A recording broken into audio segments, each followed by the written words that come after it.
Okay, I think we're all sorted and ready to go. Yeah. Alright. Just gonna pull up the chat. Like so. And I'm also... Yeah, okay. Alright, let's get into it. So, good morning everyone. We are back into it as per usual. Right, so we were carrying on from this scene from last night. Well, not last night, sorry, yesterday. So, I just want to quickly go over this image and make sure I'm genuinely happy with the overall sketch. So I think I'm going to put the horizon line maybe about here, I think. So what I'm going to do now, I'm just going to put in some perspective lines so I know what I'm working with. Let's just turn that down a little bit. Okay. Let's see, is this what we're working with? I think so.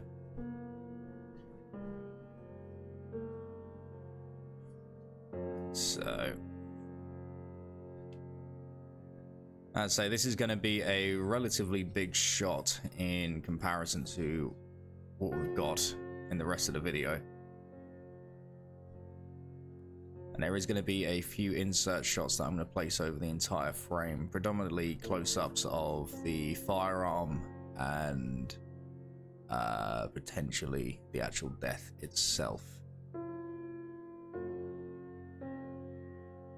But until then, I just want to actually make sure I can get everything else solidified. There you go, something like that. Right, let's go about getting some, lower that a little bit, actual details in. So I'm going to reduce that and I'm now start sketching in the actual characters. Right, let's see.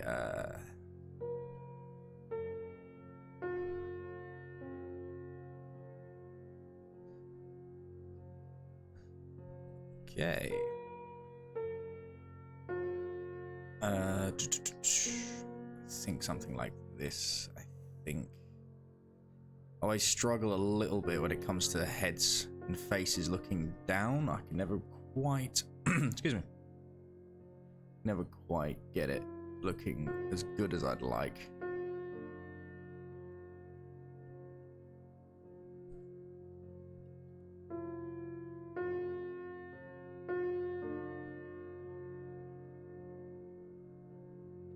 It's not right. I've done a typical mistake that I need to go around the form and down. There we go. This may take a couple of attempts to get this looking right, but I should be able to do it.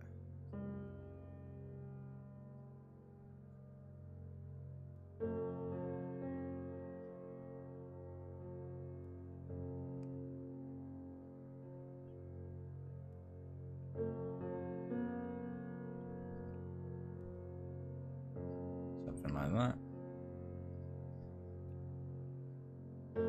And then let's see, I think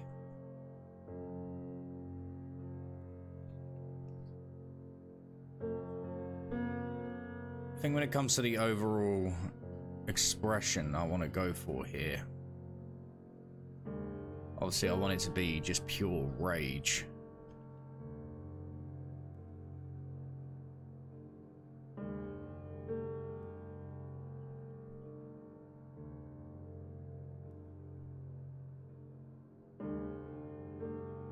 I need to find a way to make sure we can replicate that. Something like this should do.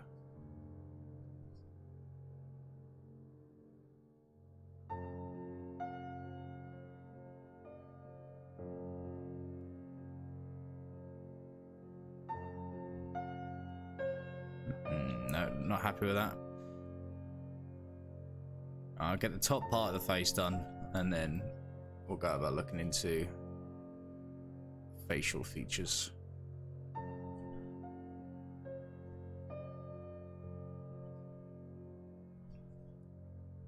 Yeah, if I start sketching this in here.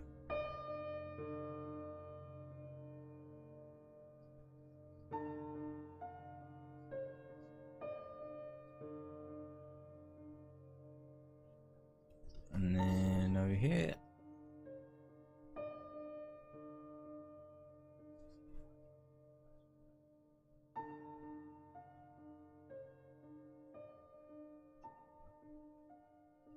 Okay.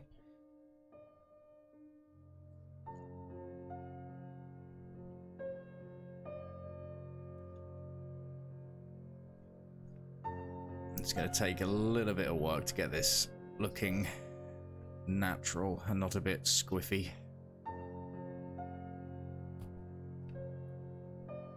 So I think something more...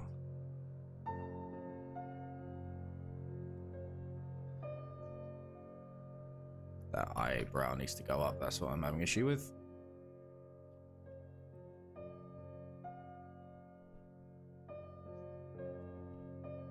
Now we need to, let's see, get the cheekbone in.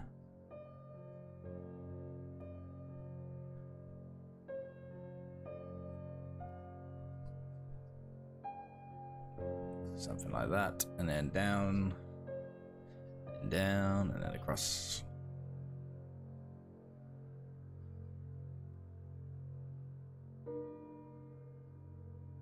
So I think these eyes should actually be further into the skull, but I will come back to them in a moment.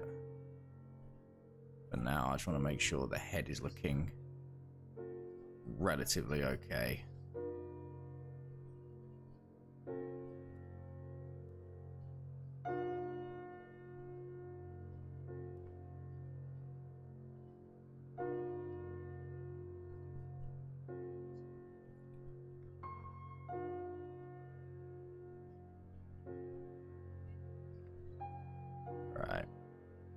That's our baseline, so we can work with this.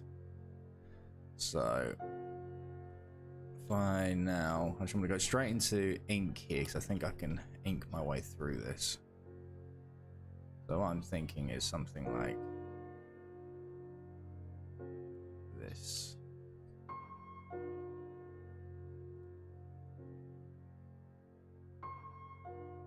And then like this.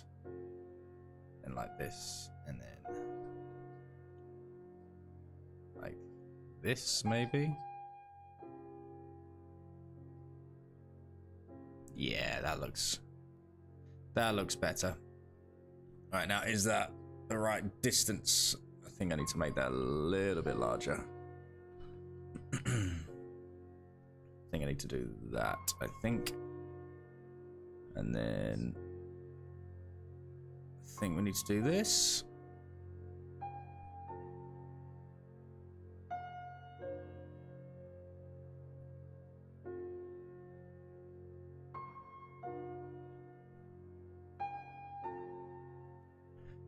Let's see if we can replicate this side, of course.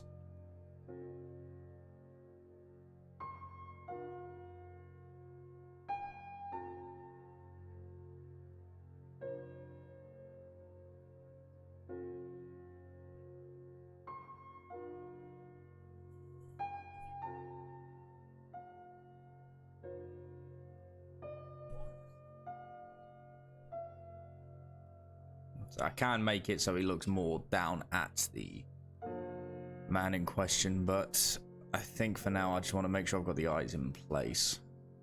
I can then go about sorting out the eyelids and the actual eye direction later. So it's doing shots like this where there is a lot more happening. It's certainly trickier, but I need to do these a lot more because obviously it's the only way you can improve is by do it. Let's see. I think actually I want to now I need to be very careful with the size of the moustache itself. I think I made it too large, so we actually need to make sure it's a relatively subdued size.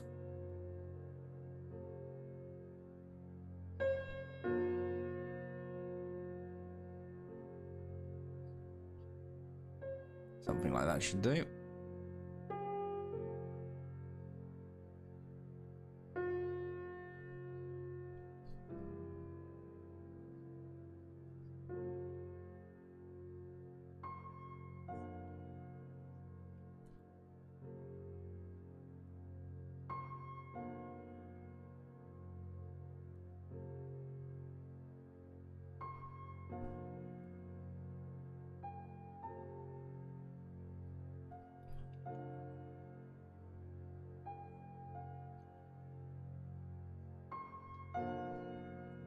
So I've noticed a couple of times it looks like I've drawn Mox or Waff to look a little bit like Lord Malvo from the series, the TV series Fargo.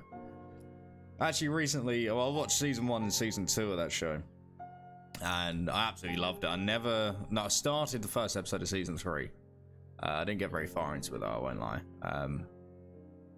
But Lord Malvo and whoever I can't remember the Native American's character name in the second season, but both of them were just absolutely terrifying characters, especially Lord Malvo. So I think he was played by George Thorogood. I think that's who played him. So yeah, it's kind of got that sort of that look going on here. I think that's kind of where I decided to get that sort of hairstyle from. So that was such a good series. Beautifully shot. Honestly, I'll have to sit there at some point and start doing some sketches or some scenes from the series of Fargo, because they were absolutely beautifully shot.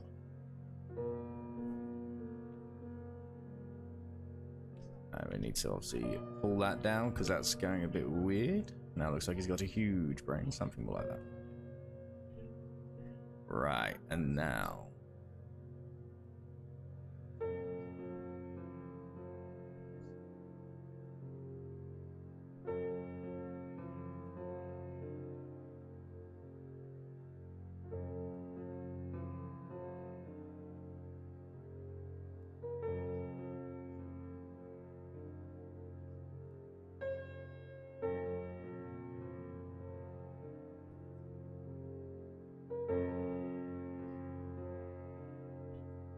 that's definitely looking pretty decent. Now we need to, unfortunately, do one of the most pain in the ass type of folds here, which is the half lock, which always gives me an aneurysm.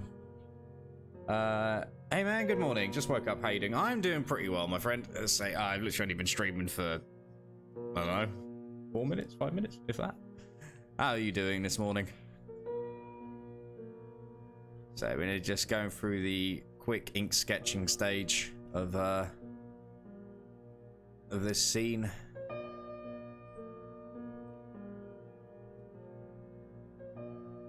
Right, I think that's looking good. I think something like, is that arm too long? That arm might be a little bit too long. Yeah, so if I do that and then do that, I might do that actually. Okay, he's looking not too bad. Obviously there's going to be some chains here. Alright, I'm going to put them together. I'm now going to actually flip this so I can have a quick check. Right. Yeah, that's not too bad.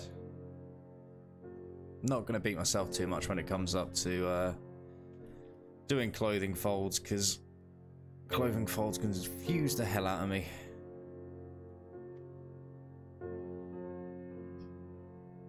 So at the end, once this episode is done, I will take some time to do some studies, because I'm feeling a little bit rusty on certain aspects.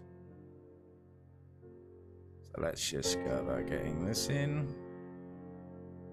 Like so. And now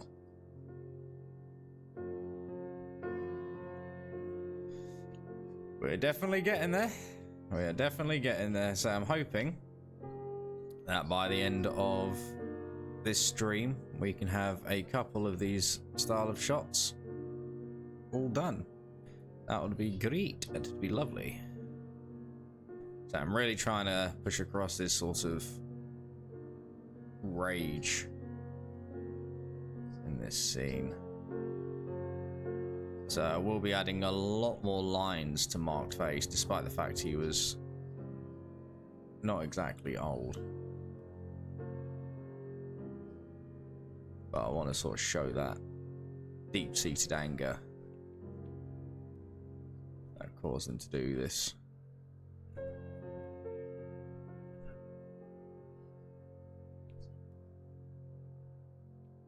Okay. I'm actually gonna fill in this section here with a little bit of black, just to really heighten the moodiness. There we go.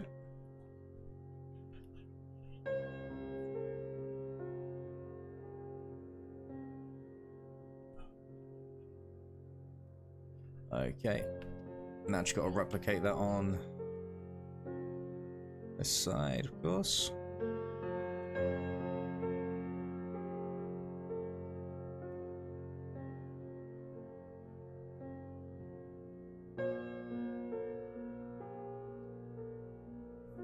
Alright. Something here. I'll come back to that in a second.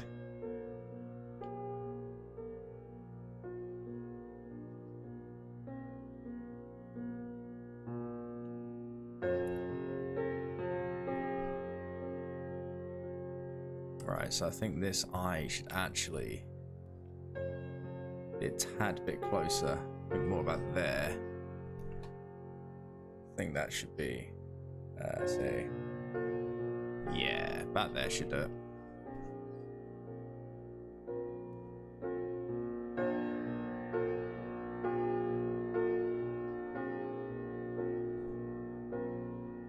Okay, there we go. So what's your plan for today, Guy? You got anything interesting in mind?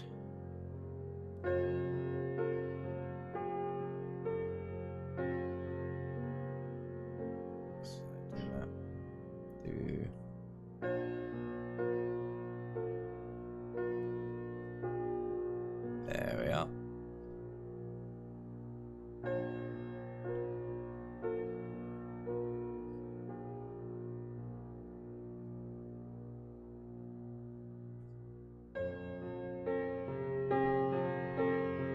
Okay.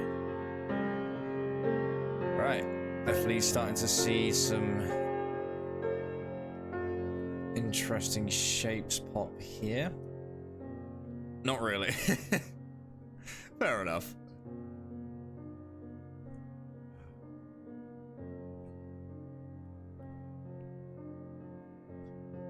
Just got fair. No, I was just gonna say that's fair. So my plan is obviously do this until about 2ish, as per usual, and then I wanted to work on the Beyond the Dark special yesterday after I'd done the stream, but I had such a bloody headache, and it wasn't because of the stream, it was because we had these severe thunderstorms kicking in where I live, and for some reason, I don't know why, it must be either the air pressure or something, but it just gave me such a bloody headache. So I just thought, nah, do you know what, I'm gonna be the old man that I am, and I'm gonna have a nap.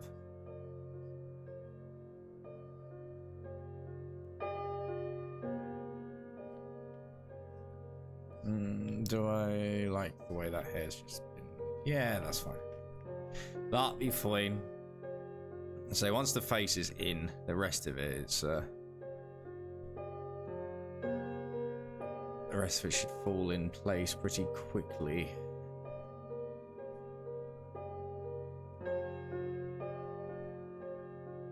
Okay. Yeah, that's looking good. Not that one, we want that one.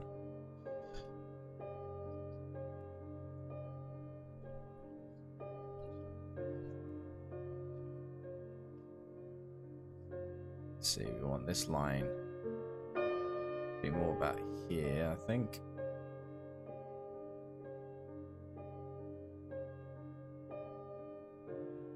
And then we want this to come in. Yeah, sleeping is the best.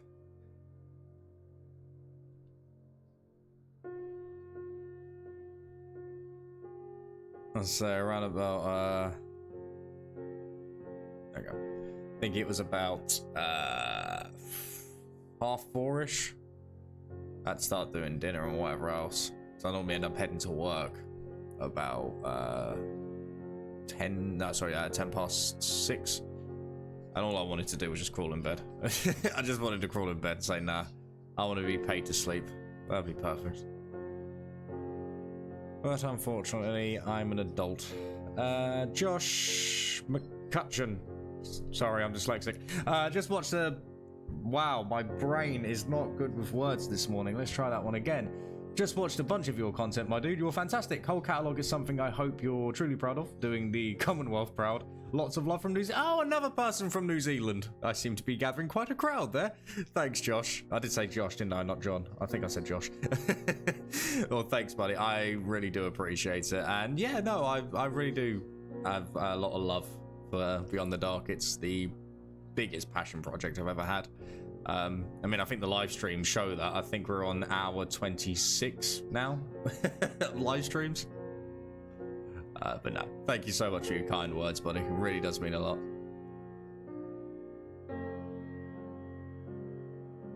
So we're just gonna start. See, it's this type of bend in the fabric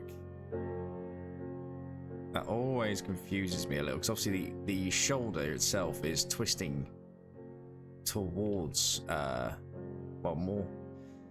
Would it be actually completely towards us? Because I mean, he's got this guy in a headlock, but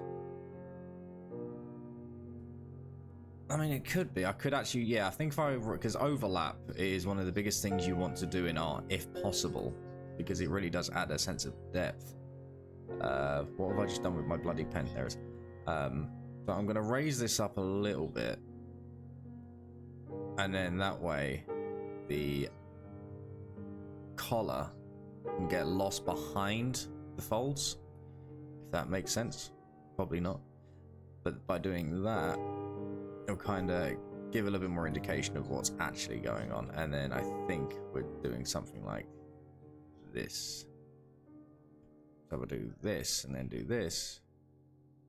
Yeah, I can kind of see that happening. I think I can kind of see that happening anyway. Right, I want to go this way. I want to do something like this.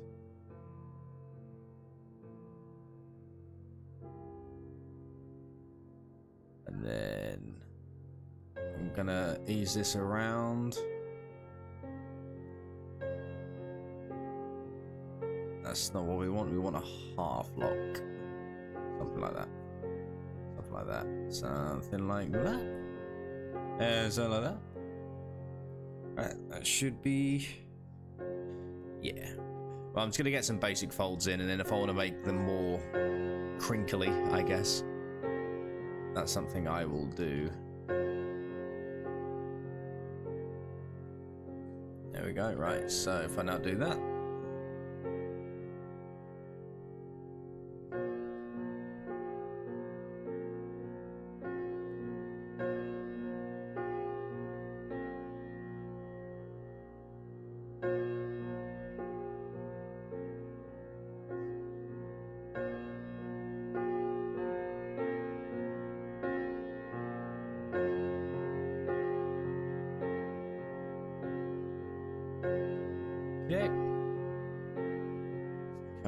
together. So I want to have his hair looking a little bit disheveled here. So obviously in most of the frames previously it's been pretty much straight down, but obviously right now he's going through a bit of a strenuous task, so I want his head to look a little bit more disheveled. I've got so many pens here on my toolbar that I just do not use. I need to start fixing them. Again, this is falling back into ink sketch territory instead of finalization, but that's all right. It has come out a little bit squiff. That's come out a little bit squiff. That's all right. Still figuring out what we're doing here.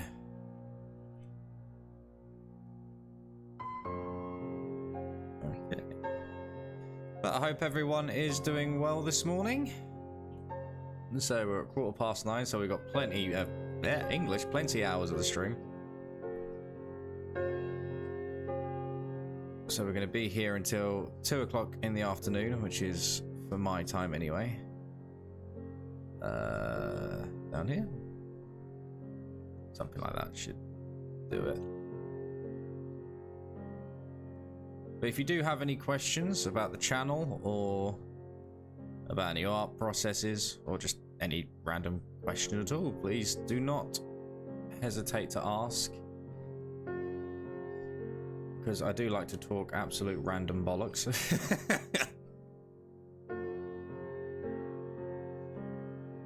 Is that shoulder? Ah, that might be the issue. I think it's because I've pulled the shoulder around, but I've made it stick out too much. So if I bring his shoulders in closer, yeah, that's better. Because we've got this sort of, because his shoulders are like, so let's say this is one shoulder, this is the other. They're doing this. Obviously his rib cage is there. They're coming in front of him. And that was the issue, because what was actually going on, I had this sort of thing going on. So I had this one coming forward, but then this one I had extending out. But then at the end, it was then curving forward. And that just, yeah, that just breaks the anatomy. I think I want to do that there. So this is going to be a slightly tricky one for me to get sort of put in convincingly, or at least convincingly enough. But I need to do more of these sort of interesting dynamic shots, to be honest. All right, I think I can. So what I'm gonna do is now I'm actually going to start putting in the other parts. So basically, I'm going to get the entirety of Mark sketched in with the ink here. This is like the final part of the ink, and then that shouldn't actually. Should he be able to? If his arm's there, then it should technically stop there, and then it should go up, shouldn't it? So I think technically I should move this guy's head up, which will make it more brutal, because then I'll have to lift up his spine, obviously. So it should be his head about there. So it will look a lot more nasty. And then his elbow should be there, and then it should pop up. So it should be something like that. Right, let's just start getting... Let's start getting Mark properly inked. If I flip it just so I can see how it looks in terms of everything. Right, it's looking a little bit weird in certain aspects. His ears are a little bit too big, so let's just, bring these down.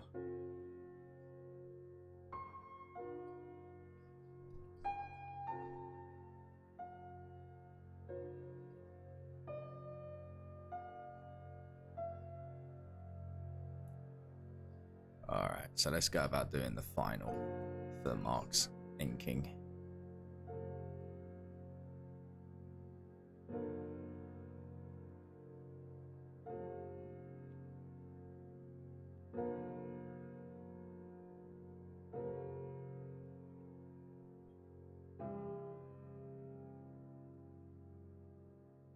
Yeah.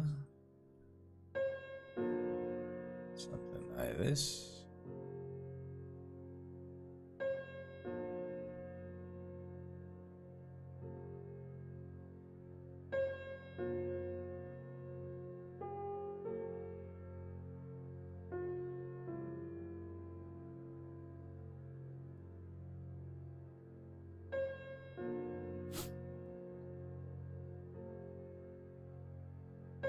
Okay.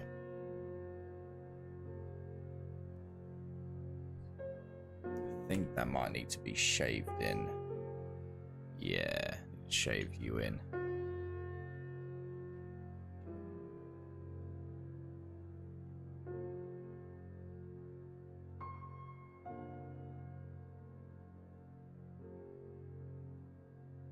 I always make the heads a little bit too wide in these sort of angles. I never catch it until this stage. I don't know why. Actually, no, I do know why. I just don't take any measuramental proportions, and I try doing it from eyeballing it instead. Which gets me most of the way there. I won't lie, but then I have little screw-ups.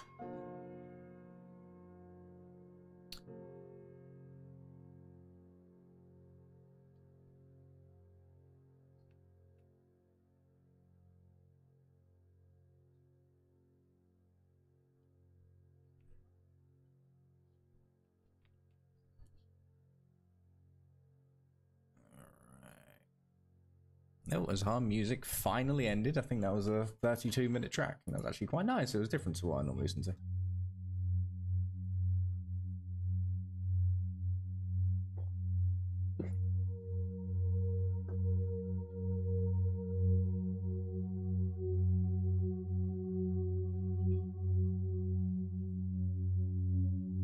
Right. I'm just going to shave his head in just a little bit. Because I don't want, which I think,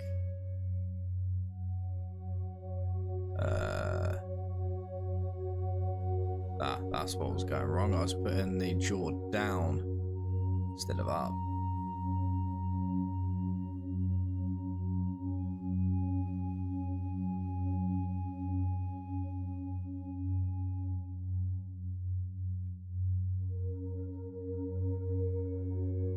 Okay.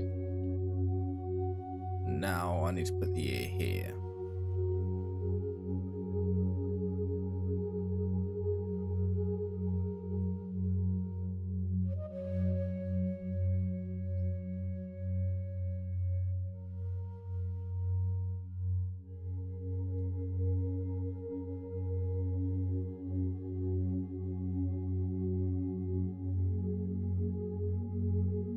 It doesn't matter if the ears are a little bit asymmetrical, because obviously they're just full of cartilage, so they're always going to be a little bit weird. There we are.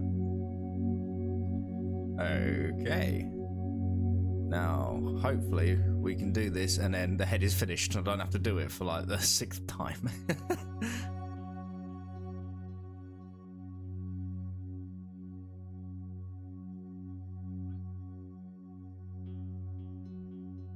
Hey, you're right, buddy. Don't worry about that. Are we drawing in space now? We are indeed. What are you doing up, you mad bitch? We had a lovely piano ensemble on earlier, which was fantastic. Hey, don't worry about being quiet, buddy. I talk to myself anyway. There we are. And then like so. Oh god, like so. And now you want to pull this all together. Excuse me.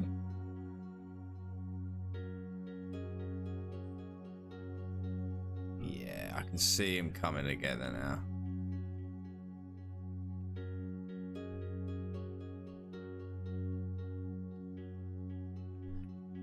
Right. You might see some indication of his neck, not too much, but maybe a little bit.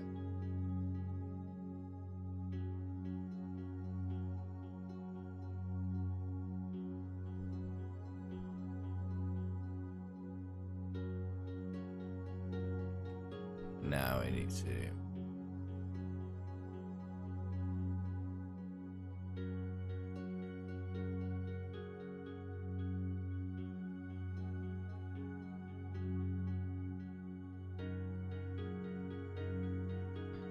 do that.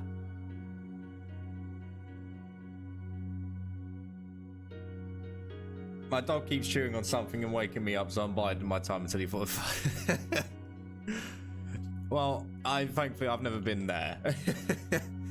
My dog is very good at just going straight to sleep. As I say, he likes to have a sleep so he has enough energy for his evening snooze. That's kind of how my dog operates.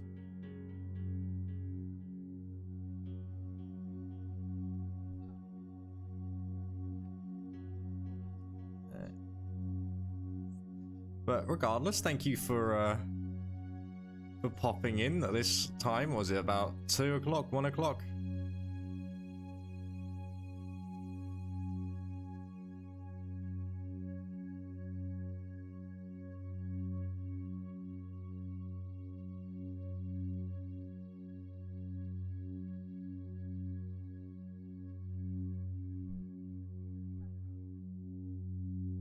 I think I actually am going to want to get this guy's head in, just so I can wrap the lines around it. That will make it a little bit easier to work with.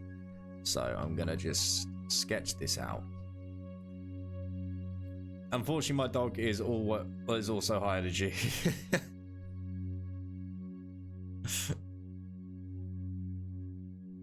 Whew. And let me guess, you've got work in the morning. That's normally how it goes, isn't it?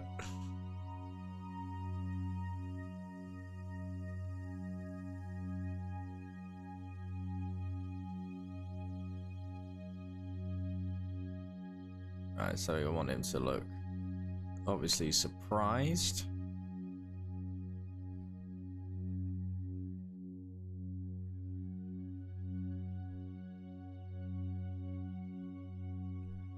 And we're gonna want to do this.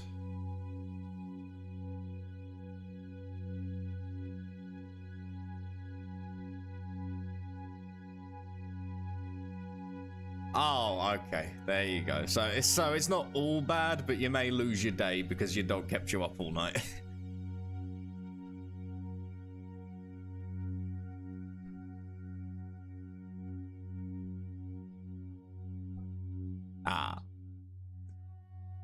Just say your character's got a hangover.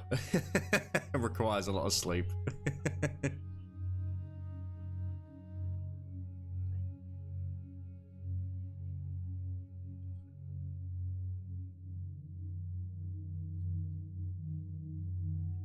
Something like that.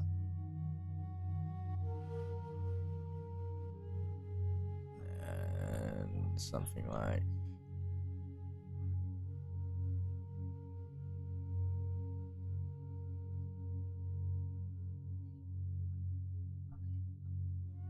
this.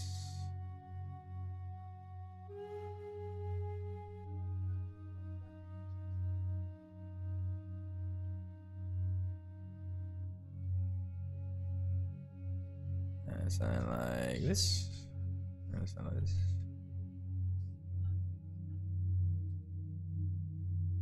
Okay, yeah, that's fine. So that's where the hairline needs to be. So my character is a 16-year-old child. He's not illegal. It's D&D. What's the orc gonna do? ID him?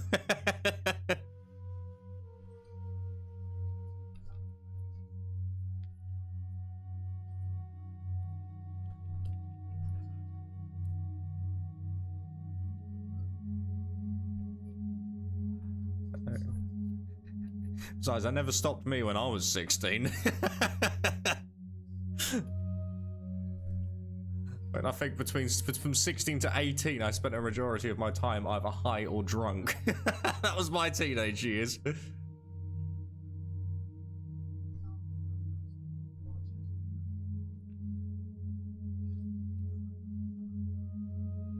see.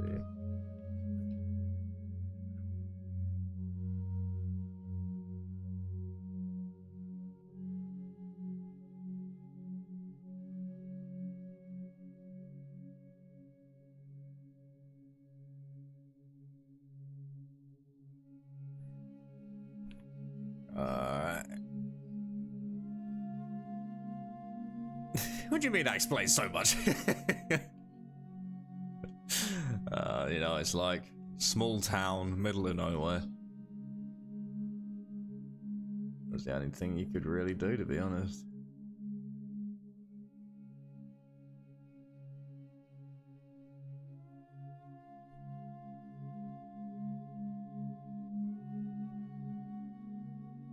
There we are. Like that.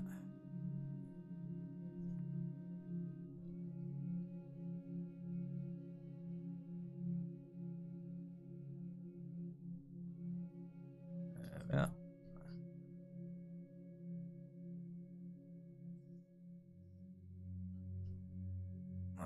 Okay.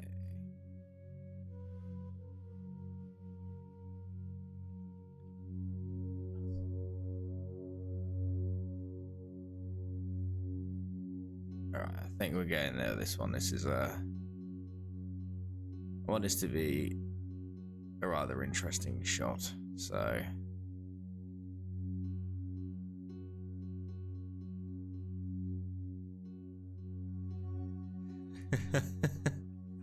all I want his eyes. I mean, I could make him even more intense. So I should lower them down a little bit. Have them full blown popping out of his head. But I want this to be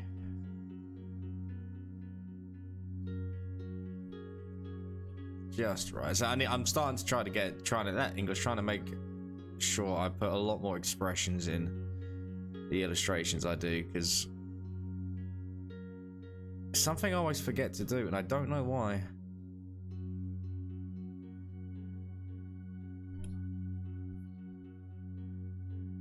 There we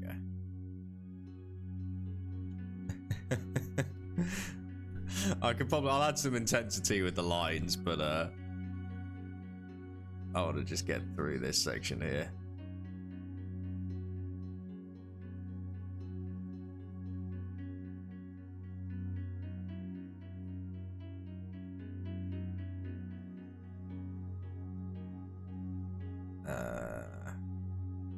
So is this part of the brow bone I hate, absolutely hate it, because it changes so much depending on the angle of the skull. There we are. There we are. Okay, that's coming along fine. Right. Now I can go about slowly putting in the rest. So we need to start working on this one.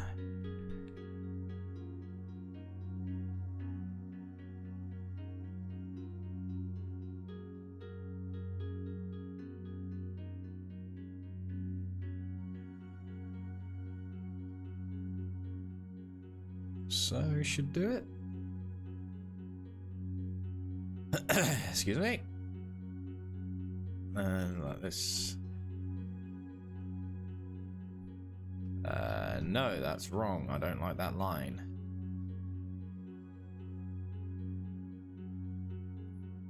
Let's see, let's connect this up.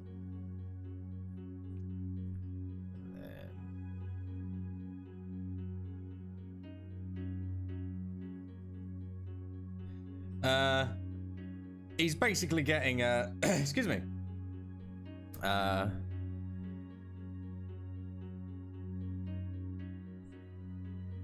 See, he's basically it's full-blown struggle. So if I do, where's the frame this? So yeah, it's basically a full-blown headlock, and then this officer here is going to be reaching for his firearm, and then obviously he's going to aim it, kaboom, splat. I wish I had this capability for my AI avatar. I don't think I'm able to copyright it. To be honest, what? You've utterly confused me, my friend.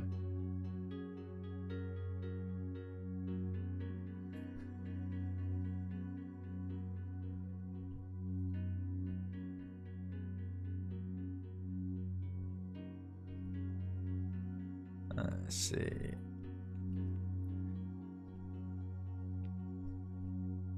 I just want to start getting this in.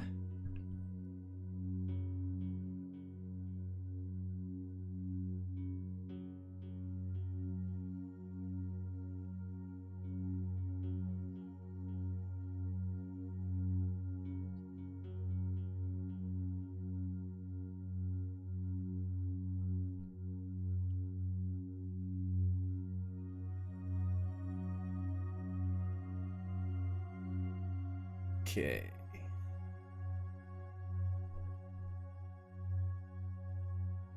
I think I want to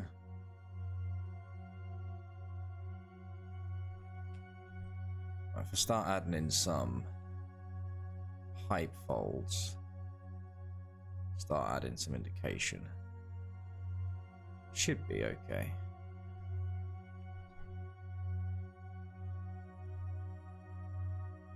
Something along the lines of that should definitely start helping towards making it. Yeah. Right. So I'm trying to think. Tension point is obviously here, and there is technically one there.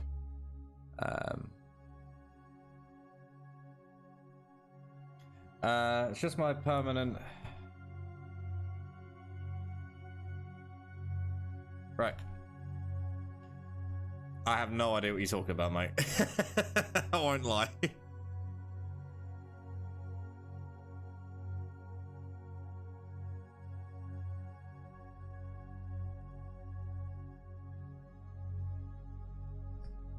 Let's see. Now I forgot about this.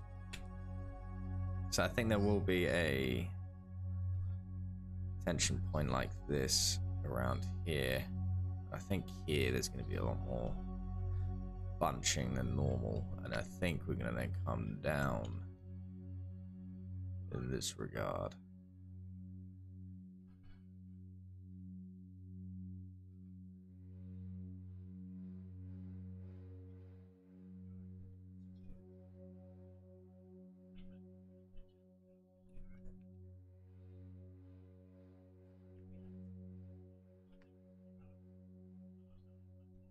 That's better. Yeah, we're starting to get into the right lane now.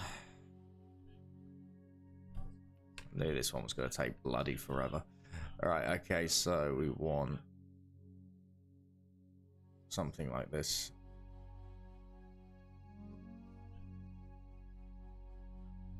So do you copyright your art before AI takes it all? No, I have no worry about AI.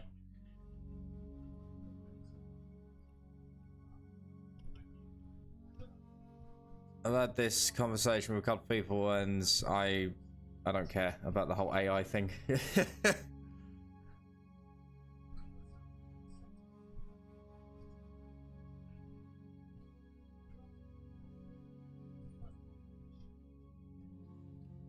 see, and then through here.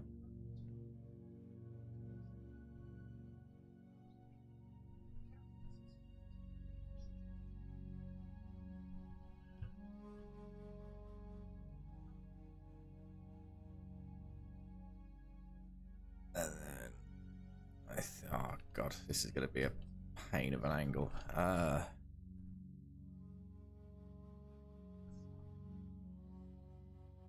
Something like that. Like that.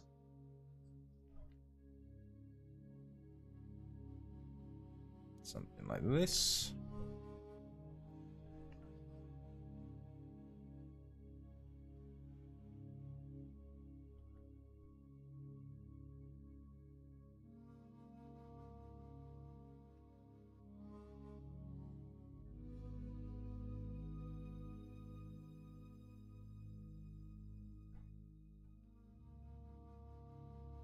Right.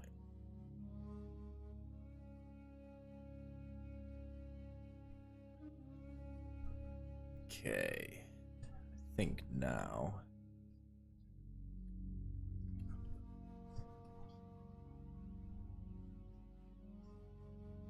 Right, so obviously we're gonna have him grabbing it, his arm here.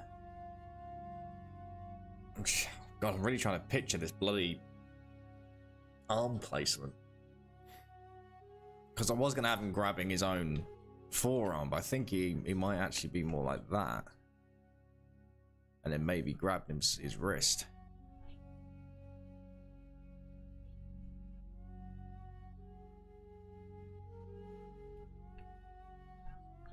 So I think what I'm going to do is I'm just going to get the rest of the top of Mark done. And then add in this segment here.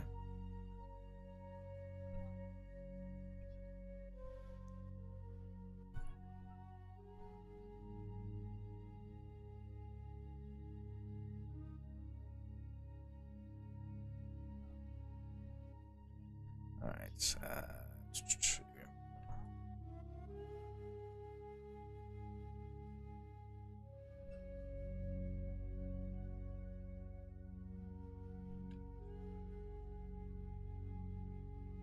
something like this should get it right.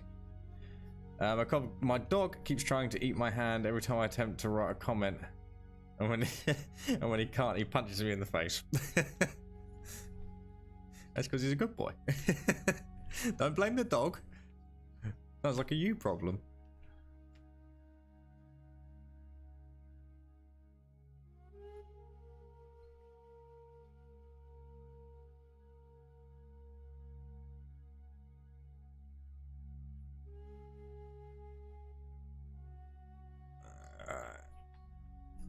Let's fix that because that went all different kinds of wrong.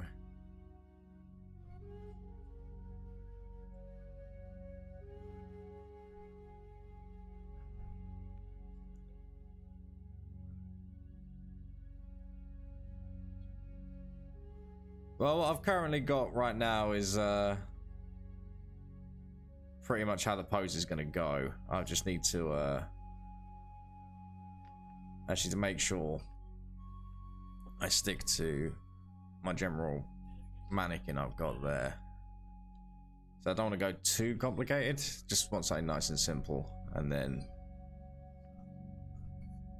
that'll be it. So for now, I want to.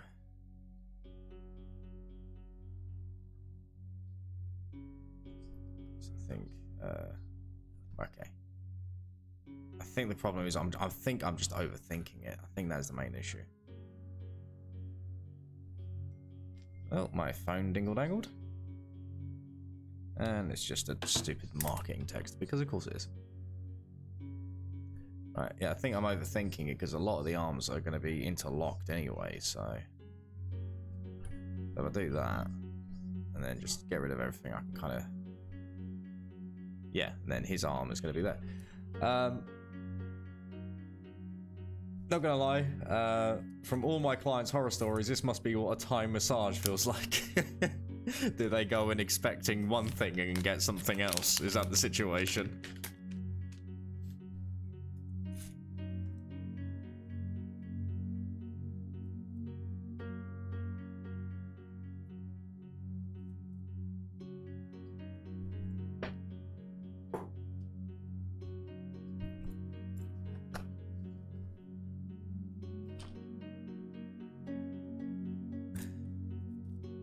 Okay, so once we've done this, I then want to... So I might sketch the top section of Mark, or most of Mark, and then, or ink in most of Mark, sorry. Then I will start focusing on the hands and the detective at that point.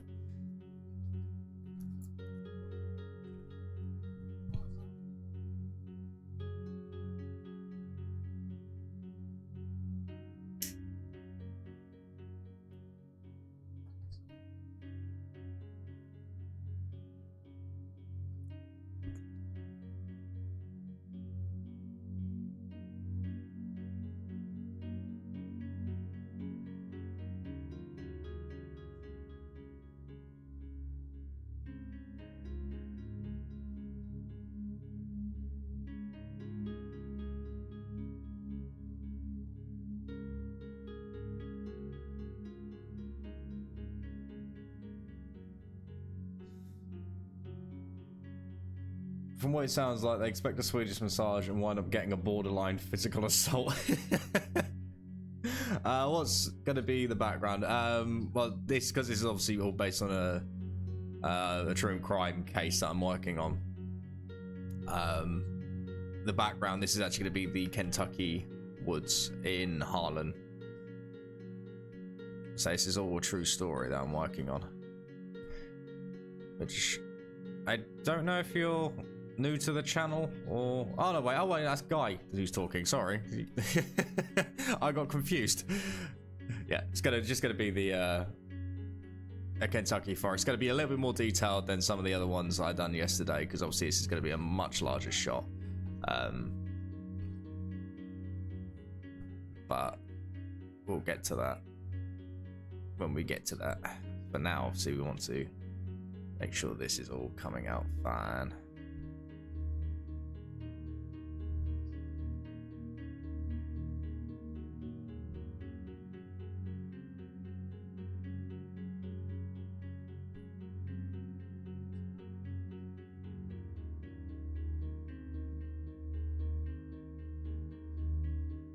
No one gets out of Harlan alive. Yeah, indeed. Still haven't watched Justified. I've heard it's meant to be quite good.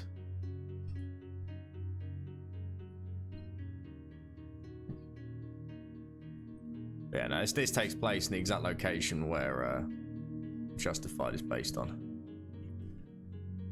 But this case has nothing to do with the series.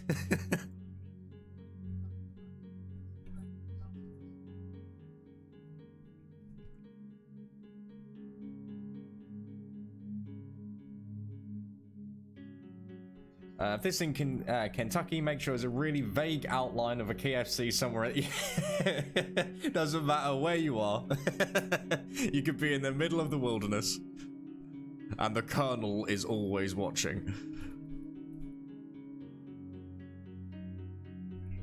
And somewhere along the line, there's a Sasquatch. Goddamn Screech.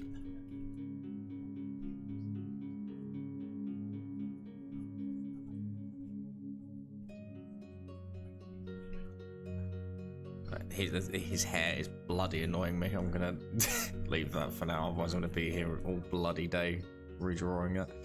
Alright.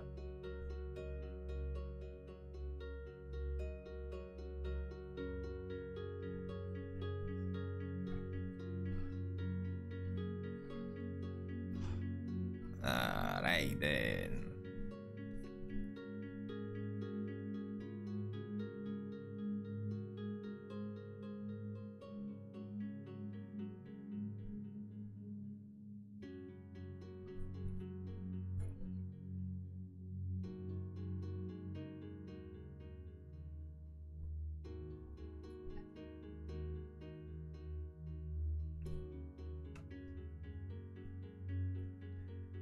Could make the Squatch order from the drive-thru.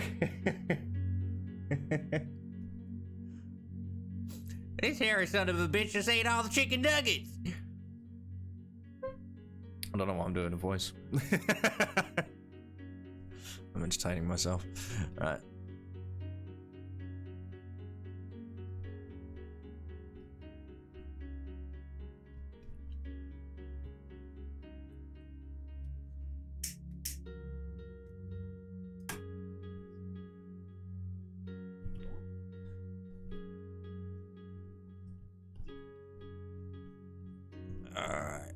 I think now I want to actually start adding the refined sketch of the detective's clothing. One thing I'm going to do, I'm going to actually, as I draw the detective, I'm going to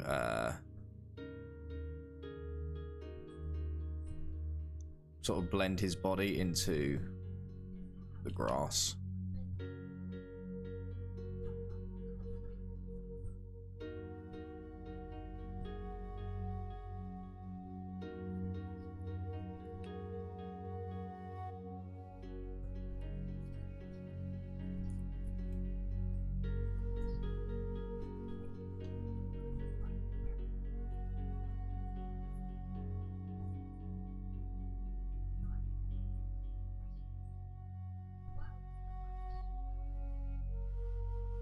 Actually, this arm needs to be lower, doesn't it?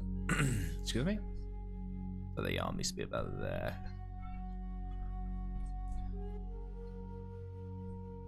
Something like that.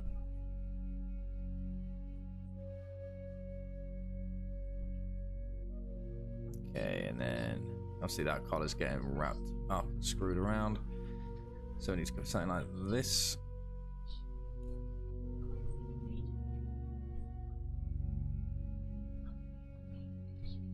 Okay, and now, so this is probably going to take a while to get this double pose completely fixed and sorted. because it's quite an extreme one.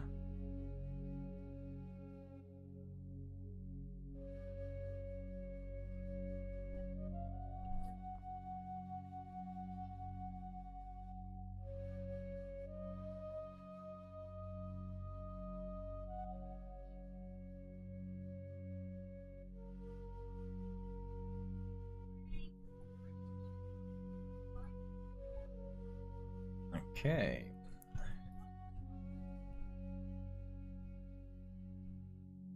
I think, excuse me, I think I made this bit here too flat. I need to add more of an arc to it, so you will actually obviously be seeing some of it because it's being obviously lifted. And then obviously we've got the elbow here. And then we're going to have this here. Well,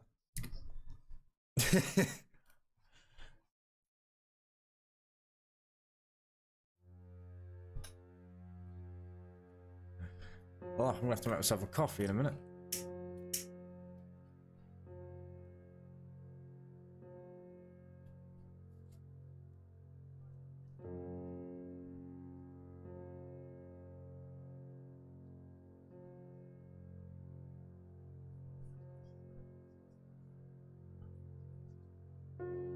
Alright. So this is where his hand's gonna be.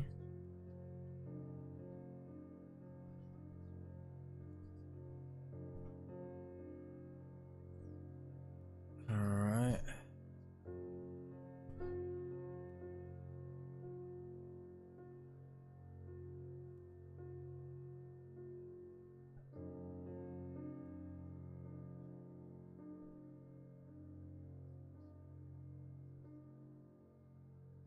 Milk and 2 sugars, please.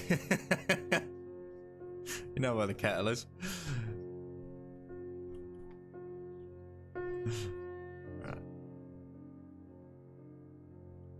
Alright.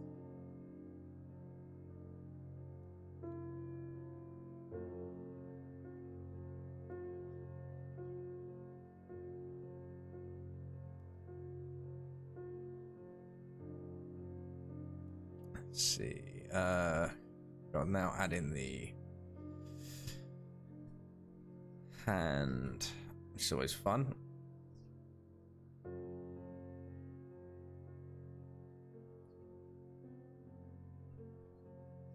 Something like that, just a gestural hand. Oh, this is getting there, but my god. My god, this is a mess.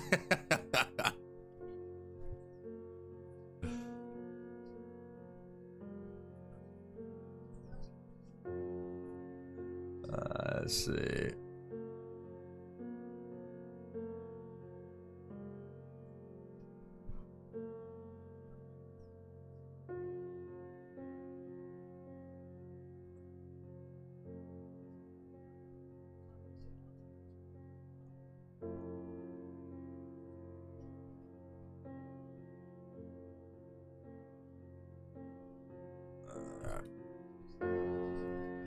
Okay.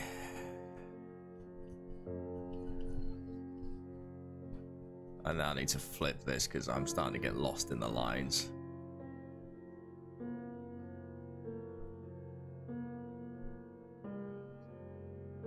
Oh, there's a part of me that's sitting there going, should I just scrap this and try something else? I'm hitting that stage in this piece. I don't know.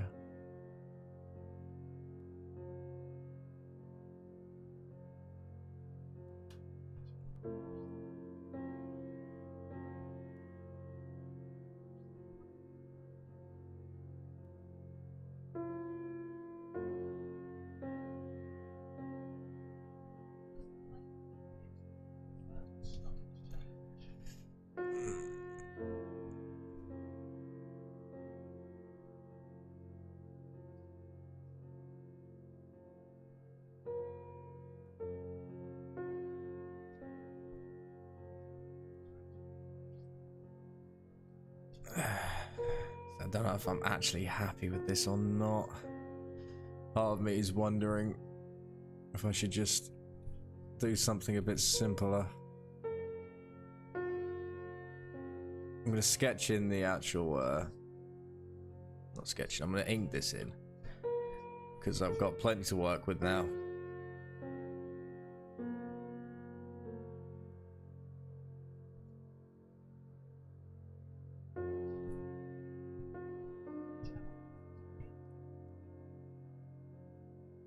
No, I can't. This one isn't working.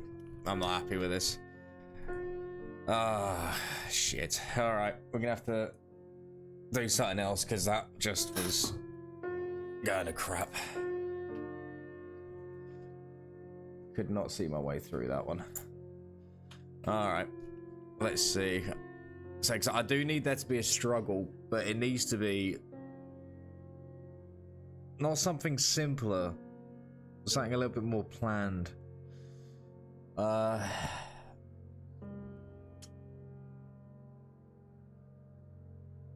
not sure what. Nah, I don't want to do anything. I want it to be quite a, because it's one of the final, if not the final shot. So I want it to be, you know, quite an impressive shot. So I'm just trying to. I think the main issue I was working with there is I wasn't working with any form of reference for the actual wrestling pose,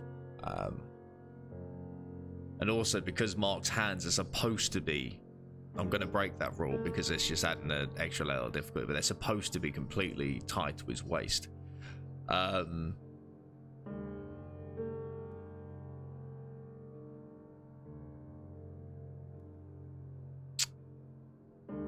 Trying to think.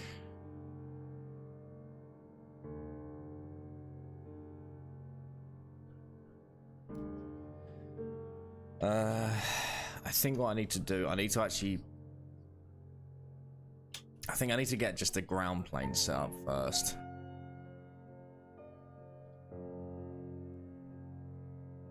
Nah, it just wasn't working. There was nothing there.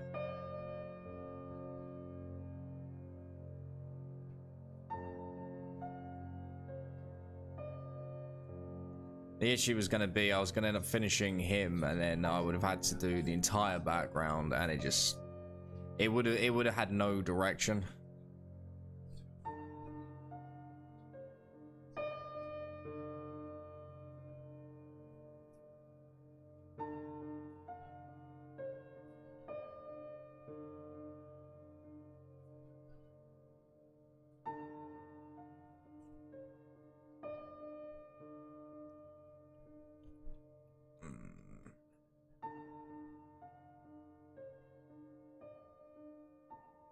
See.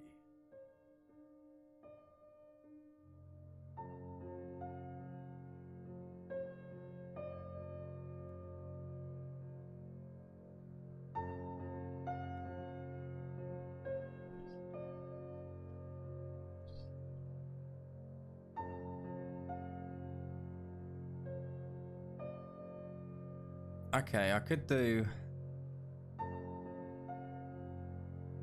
Right, I think I've got an idea. Right, I think I've got an idea.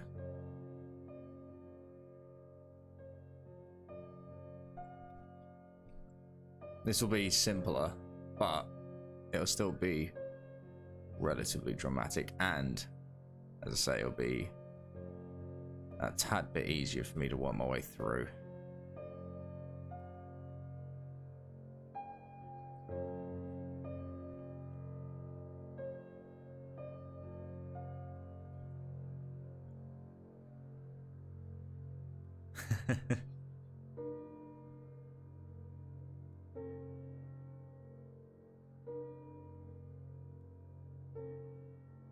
I'm gonna break the whole his arms being tied to his waist thing here a little bit, because honestly that detail is starting to genuinely piss me off. It's just making this way harder than it has to be. And to be honest, I don't think anyone's gonna bloody notice as long as I keep his arms low. Or I just extend the length of the chain.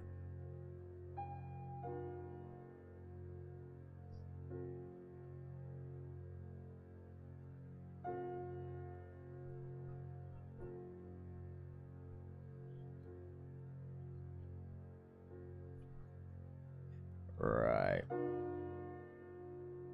So I'm just gonna have a simple one here where he's straddled the agent and he's basically just throttling him. Because then I can have the police officer behind here, and it's still a very similar shot, but I can be a little bit more free with the background and where I place things and whatever else.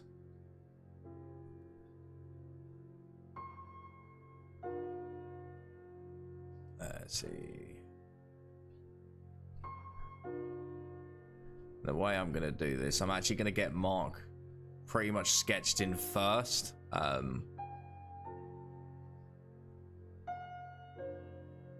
Because then I can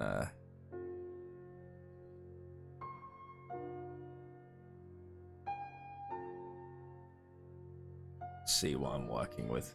So something like this. Basically, guy, I've started that shot again. I wasn't liking the direction it was going. Alright, so let's say Mark is here. Now, what I'm going to do, because I want this to be a big framing device, I'm going to add like a branch here with some, you know, foliage, whatever else. Because that would be a nice way to basically say to the viewer, this is being blocked off. I can then have the copper standing that here. That'd be kind of a nice way to frame it. There you go. So this is more what I want. A little bit more planned out. The other one I was kind of just, to be honest, sketching and not really thinking.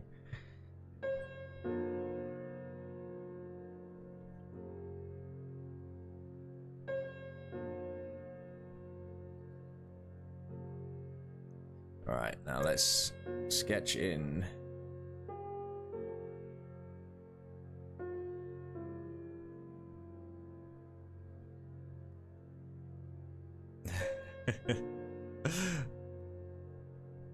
Sure, I can put a KFC in somewhere.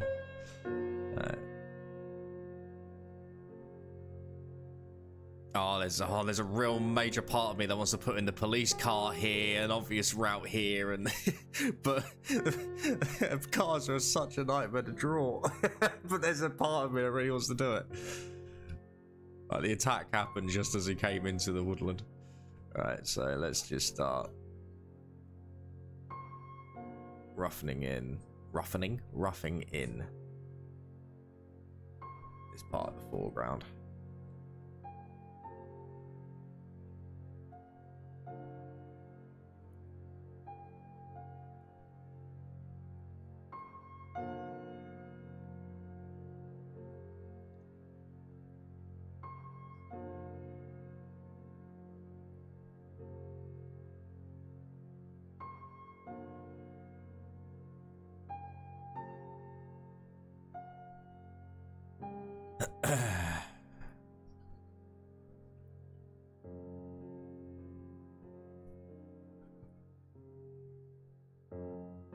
What would that be?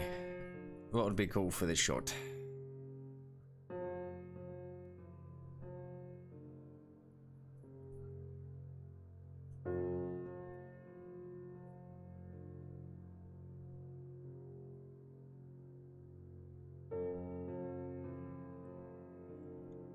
Something like this. Something like this.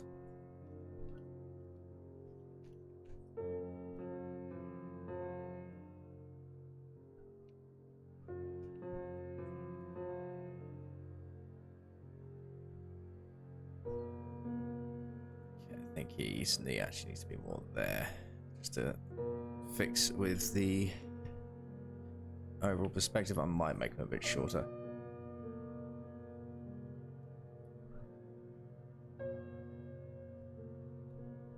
You could imply police presence with alternating flashing red and blue lights coming from somewhere else screen. Well, to be honest, well, it's sunset, and also there were only 2 officers on scene at the time. And if I were to do it, the off-screen would be over here, which really wouldn't make any sense because this is going to be the road.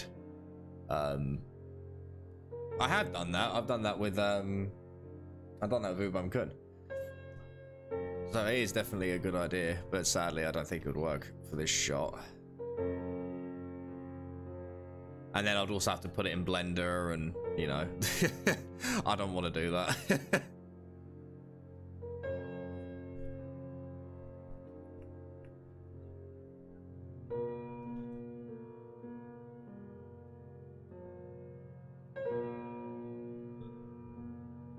Actually, if I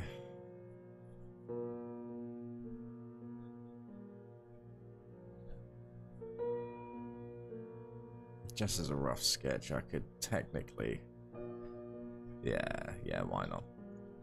And then we can do something like this.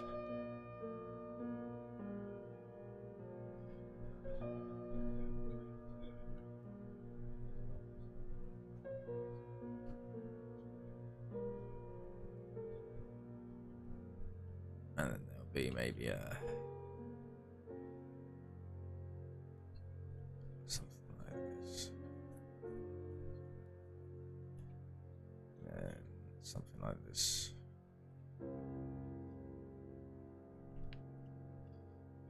Right.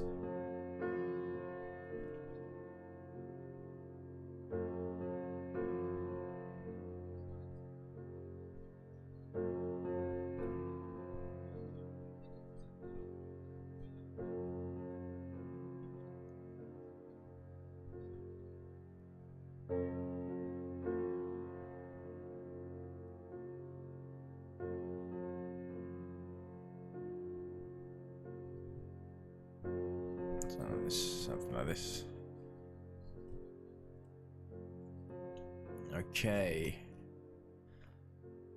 How's this one looking?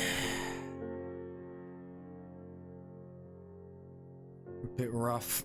Yeah, a little bit rough, but it's alright. Okay. I'm gonna start figuring this out now, because otherwise this shot is going to drive me insane. So let's start putting in some of these closer details.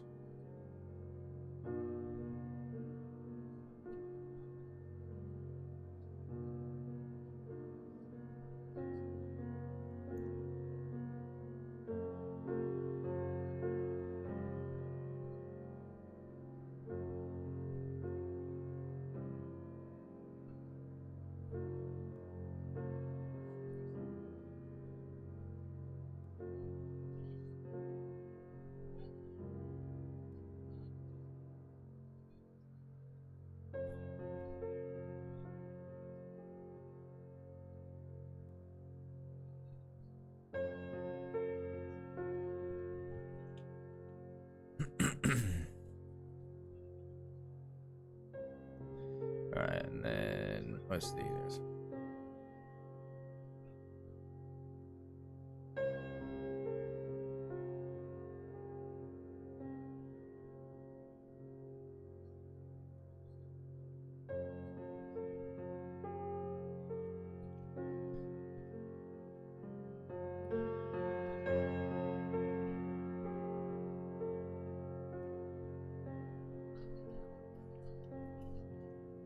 Something like this.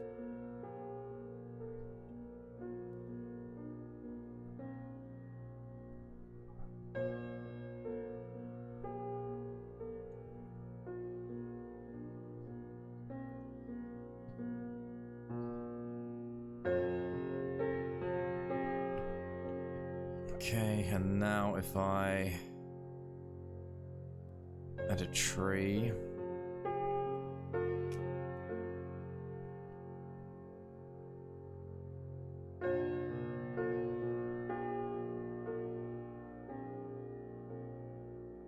Use that to block off this entire section, which will add a nice framing device.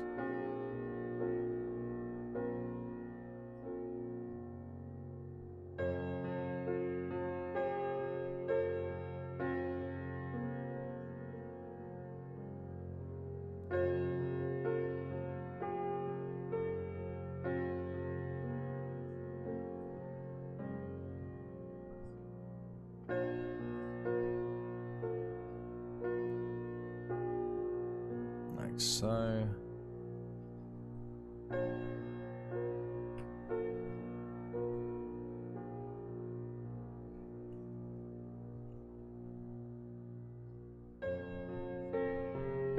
Yeah. It's more interesting. And now...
Okay, so something like that, maybe. Let's pull it back a little bit.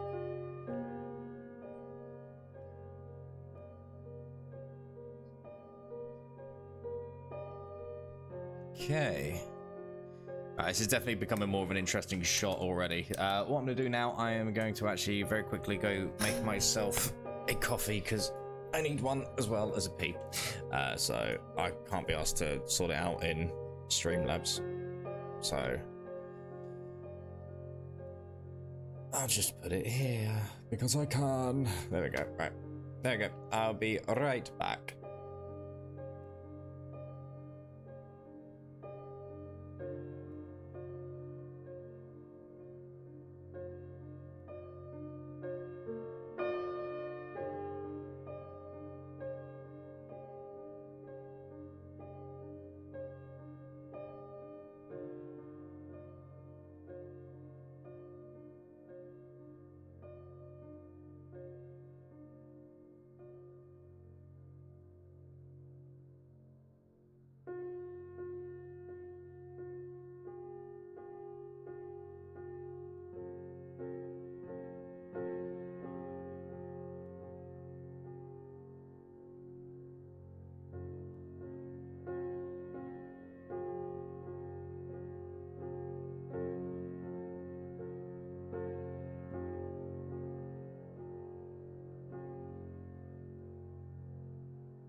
Okay, I'm back. Oh, got my coffee. Oh, thank you, Highlands Husky. It's very sweet of you, my friend. I will be sure to add a big... sorry, my brain is completely farted because I haven't had my coffee. I'll be sure to add a big thank you into the video when it's done. Thanks, mate. I really appreciate it. That's really sweet of you.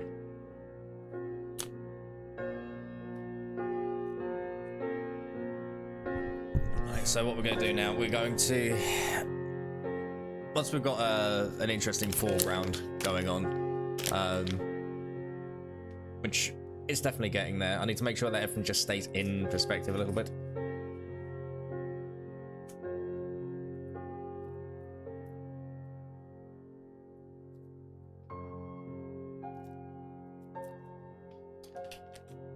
Just sort myself out here very quickly.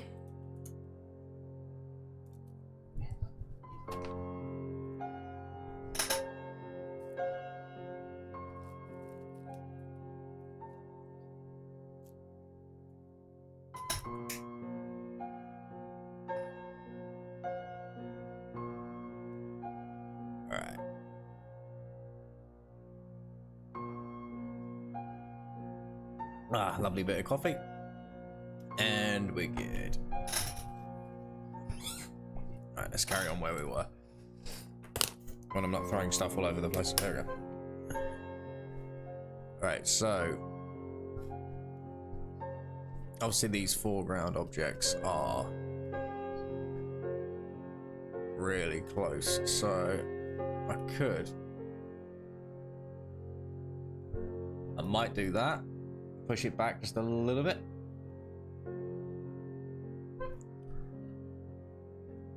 And then do that.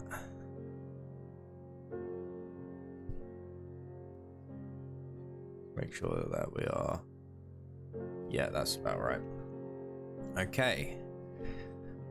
Let's start putting in some background elements. What I'm actually going to do, because I want this to look good, obviously, I'm going to pull up some reference images of, I spelled Kentucky with a J.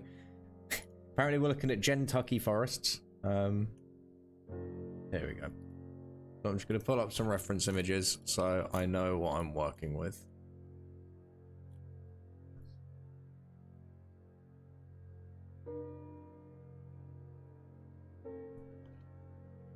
See, one thing I always have noticed about the Kentucky forest land is it seems to be just the ground is absolutely, for the most part, covered in leaves. And I mean absolutely coated. And a better artist would be able to do simplification and show quite a lot of detail with the ground like that. But that's not me. So I just need a couple images here, something I can use as a baseline. I'm just using Google Images right now. I could use Pinterest. Pinterest is actually fantastic for reference images. Terrible for everything else, but for an artist, excuse me, it's fantastic for reference images. You got to put up with the god-awful scam adverts.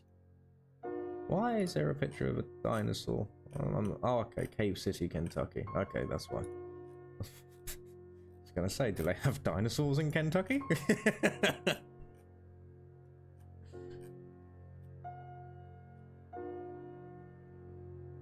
Just want something else. Here we go. Right, so I'll use these reference images. I do have a program I sometimes use called PureRef, which allows you to set up a secondary window. But I cannot be asked to set it up. There's this thing down here with the little P. Right, so here we go. We got some reference images. So I'm going to keep them up there. I'm going to put them obviously on the highest layer. Right, so let me have a look at what we're working with here. See, like virtually every image, there are all these leaves coating the ground.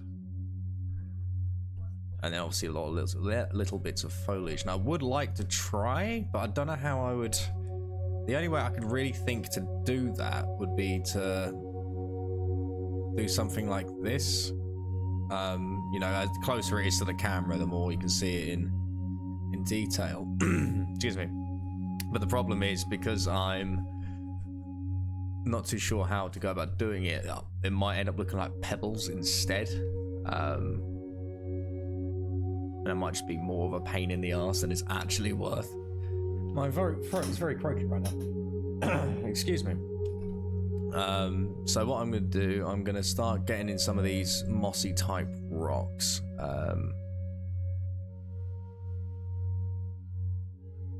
So let's start putting some of these in now.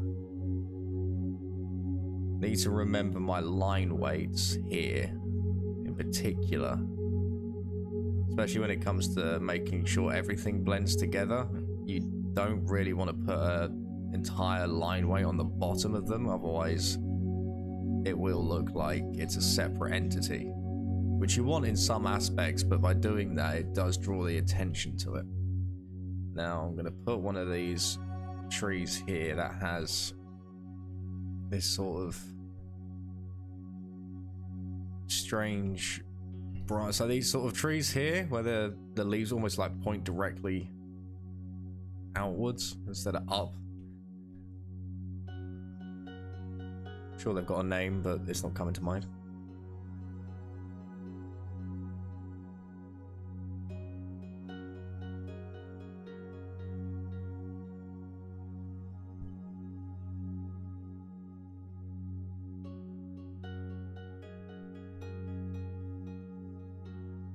I think I need to make this tree bigger, because I think right now I'm kind of making it look like a miniature, which looks kind of odd. So I do this.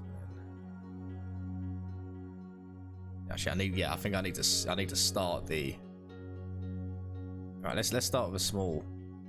Oh God, no, my scale is all over the place because I'm not paying attention. All right, okay, need to get this just right. Okay, so if it's the ground plane, say that's the average height of the person, then you obviously the tree will be okay.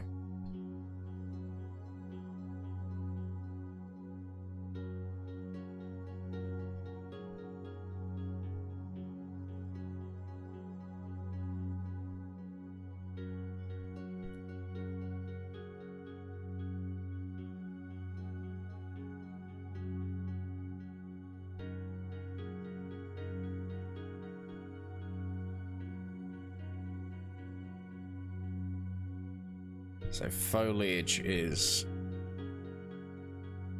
in my opinion,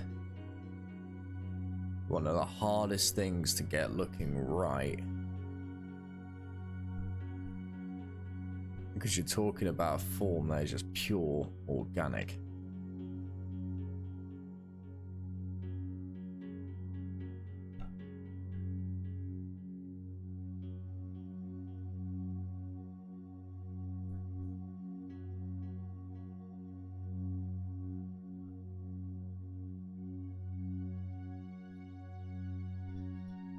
I've got to decide exactly at what point do the trees go from high detail to low detail, and that is always a monumental pain.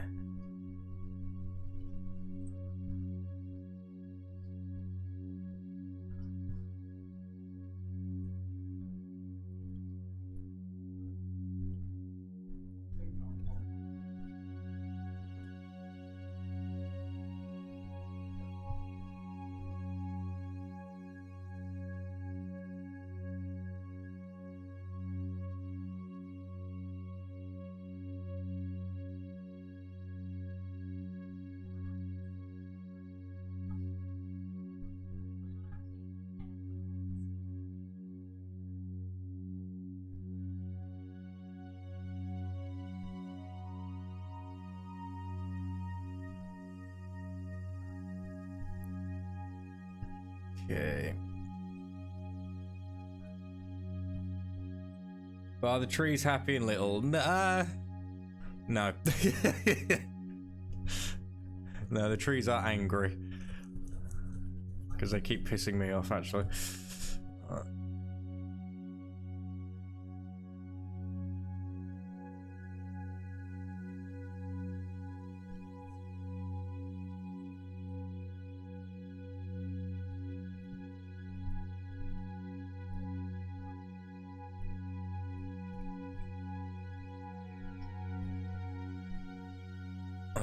that's definitely. Yeah, I'm actually gonna keep that quite low, so it's less distracting.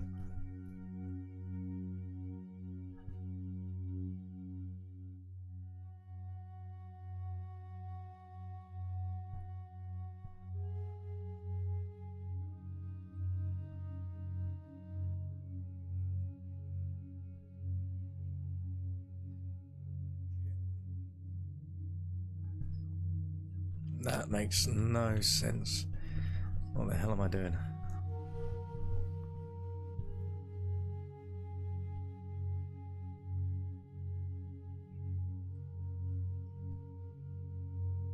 Okay.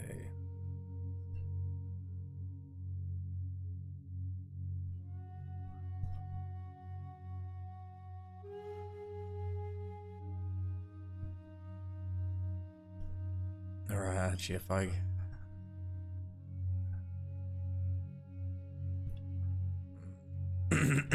Right, now I need there to be a clearing here in the composition, so he actually has more presence in the picture.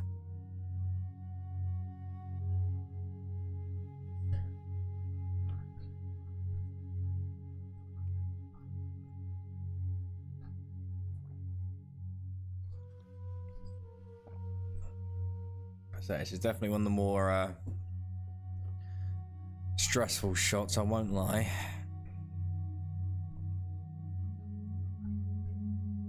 But I will persevere. But it's going to require a lot of sketches, I think. A lot of passes, but I'm hoping when we finally finish it, it'll actually look really good. If it doesn't, then there's not much I can do about that.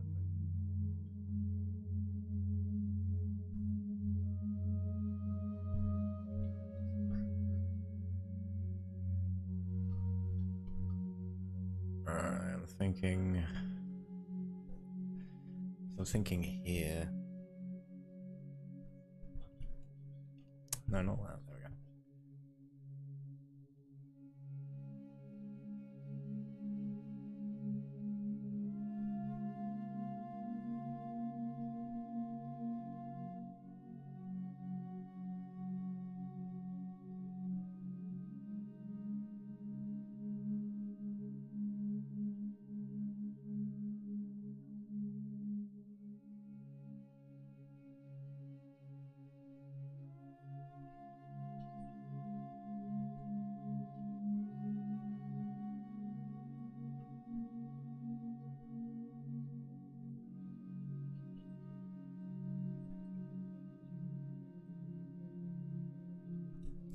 No, that looks shit. Oh, this is a hard shot. Christ.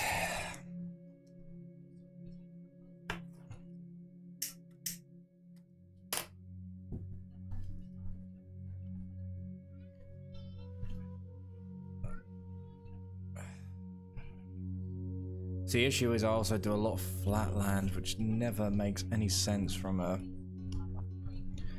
organic standpoint. I need to start adding in hills and changes to the terrain.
Okay, this is starting to see something. Don't know what. I'm starting to see something.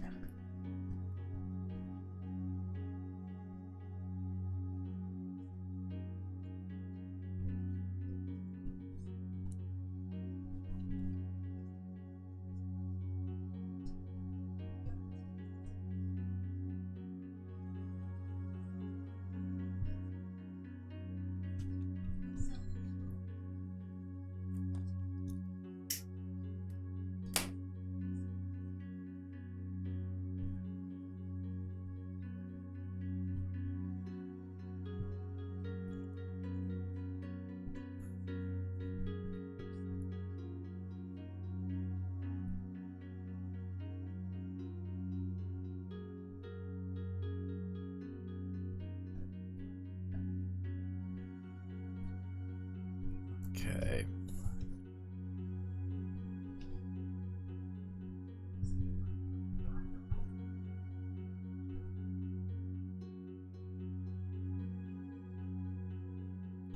Right, let's just add a few of these. I think this might help with getting rid of some of that blank space that really does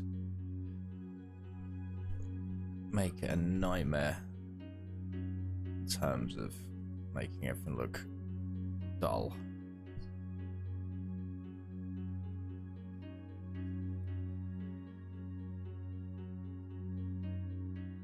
Just adding these in always do help.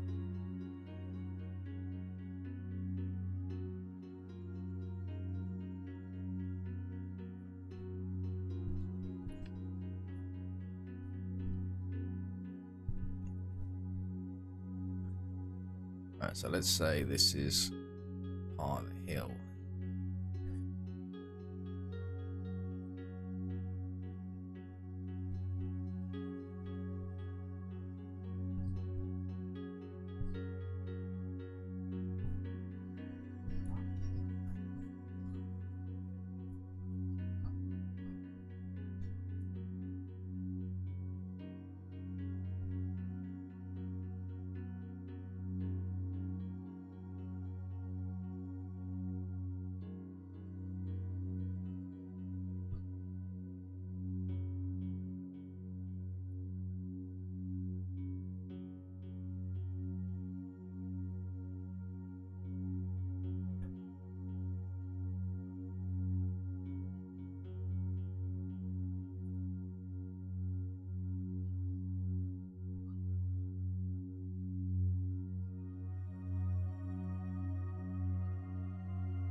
What I can do at the back, I can then actually do like a tree line. I think if I had some branches with some interlocking, it should actually add some interest. And obviously we need to add some breaks and more foliage and whatever else.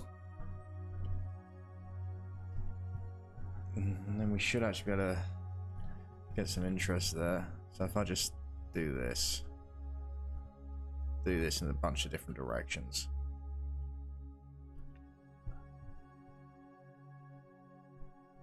And then I can use this kind of like a texture just to see if it will work.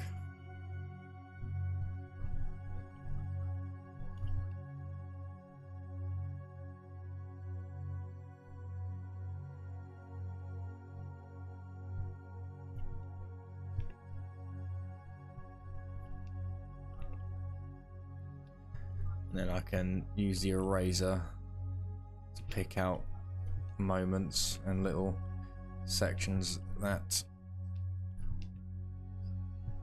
don't need to worry about so much.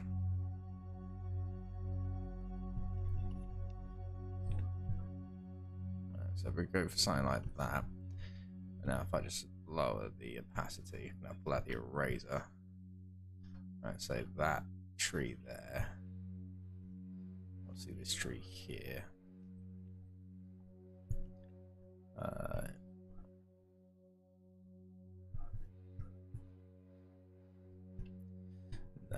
looks like a piece of shit. Oh, this is gonna be a nightmare and a half. Okay.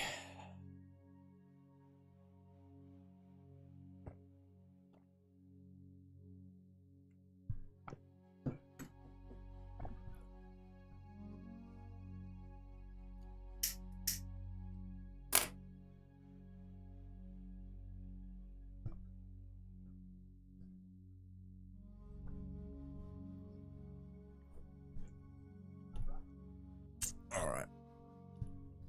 I think all I really need to do is I need to pick 3 areas of detail.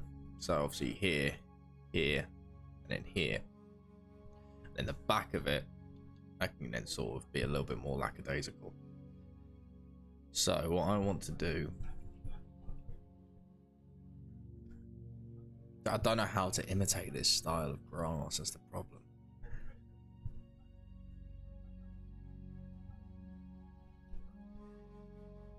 What I'm gonna do if I just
all right.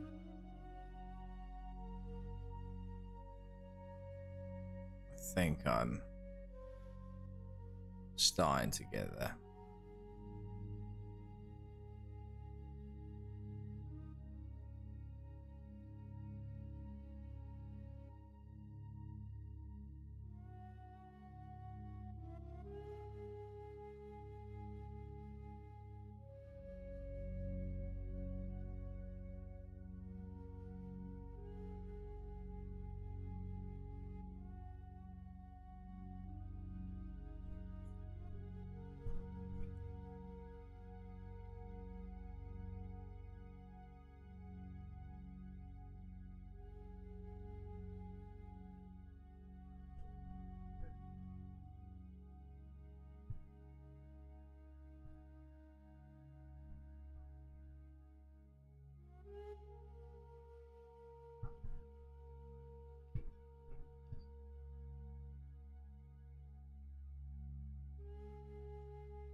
All right.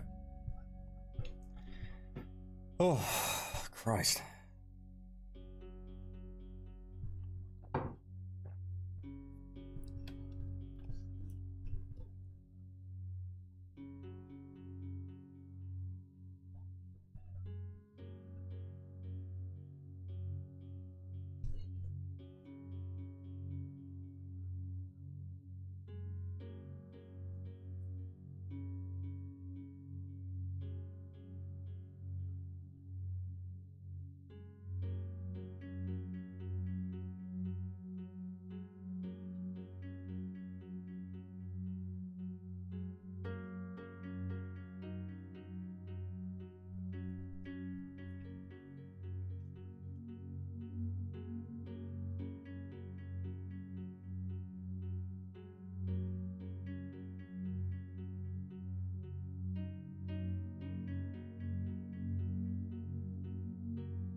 I am sorry I'm not talking a lot right now, but these types of shots always push me to my artistic limit. They are monumentally difficult for me. Which is funny, because I always end up choosing cases that involve forests, and I don't know why. I think it's just because from an artistic standpoint they do look really cool, but getting them to work can be a nightmare. I think the problem is I normally just do, excuse me, a tree and then some bushes and a rock, but right now I'm trying to do little things like this just to break up these shapes and make them a look just that tad bit more interesting. So I'm going in a little bit closer than I normally would.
Okay.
Okay.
Okay.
Okay.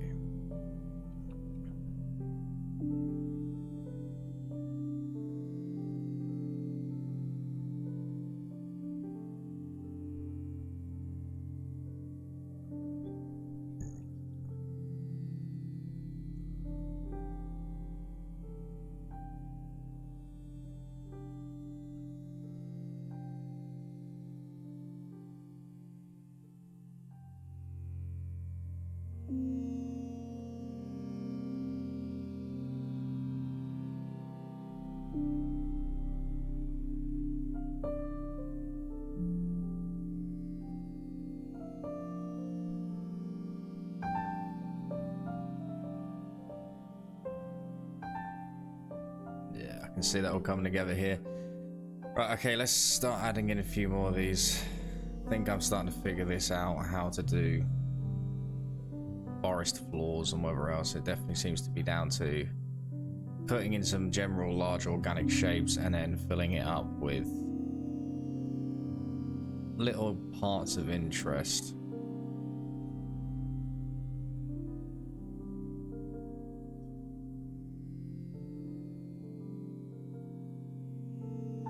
At least that's what it looks like I need to do.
Alright.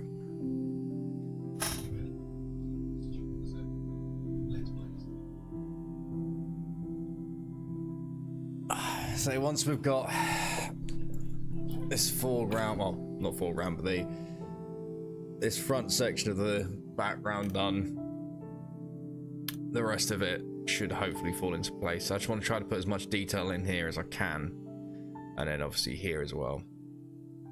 And then everything else should just all click together. Oh, but my god. So I definitely want to make sure that this shot is used multiple times, or if not used multiple times, at the very least, you know, I can go between multiple different cross dissolves, so I don't just do one and done. Otherwise it'll be a waste of time and effort.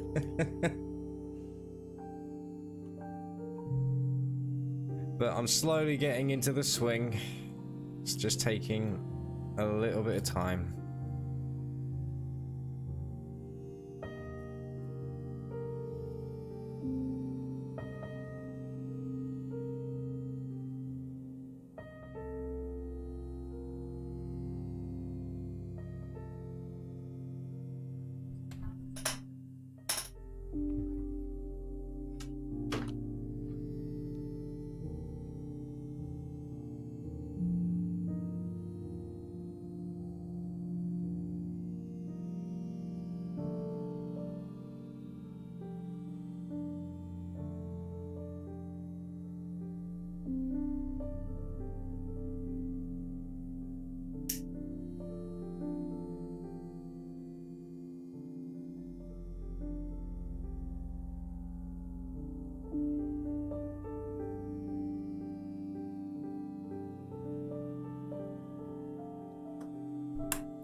Time is all we have until we run out.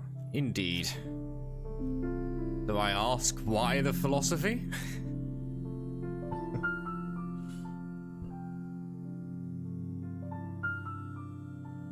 I want to try and get a few more shapes like this in. Definitely a few more of these. Do we get... Is there any... I mean, a lot of these images are blurry if I zoom in, but... I'm trying to see if there's any, like, interesting... No, I can't see any, like, interesting pieces of foliage. Like, not foliage, plant life. In any of these shots. I mean, oh man, I know you got these ones. You sort of... I can't remember what they're called. Yeah, okay, so I could add some of them in as well. Probably add them in around here.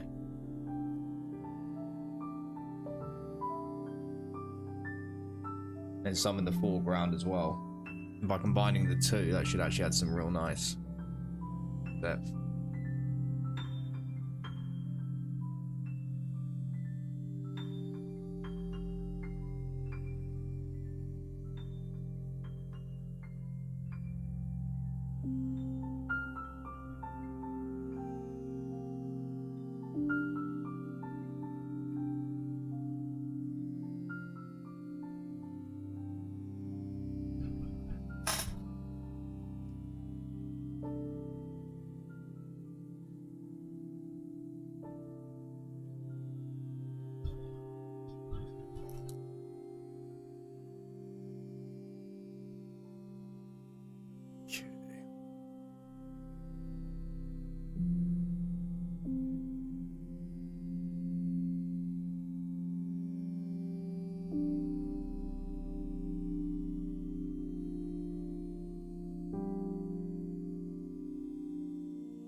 Okay.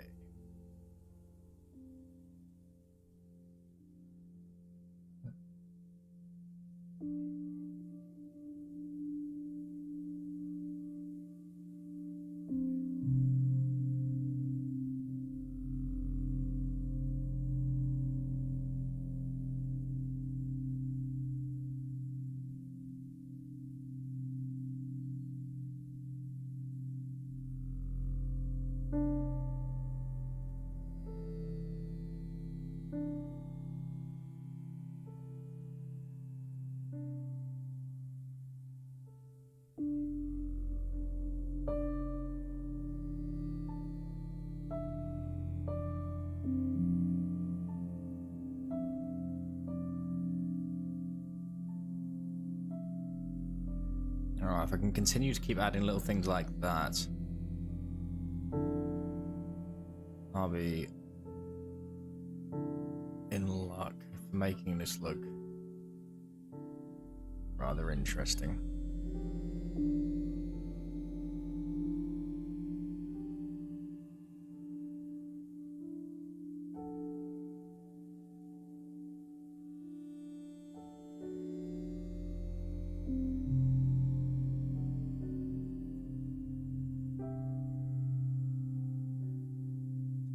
One thing I'm going to do is just cut into there,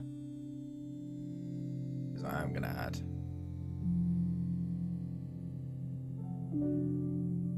a hint of some fungus growing on the tree.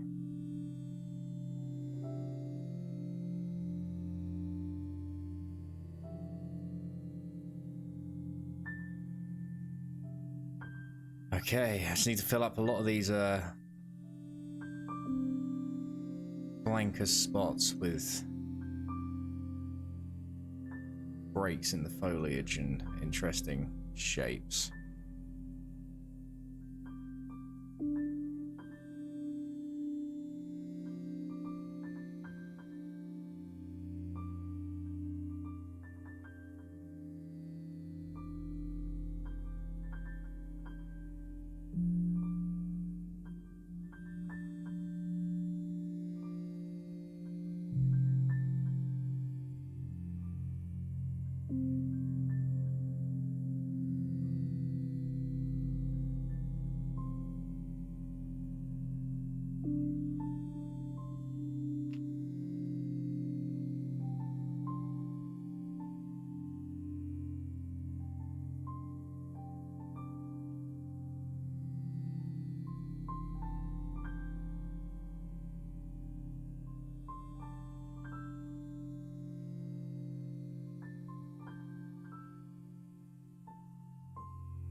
Thank you.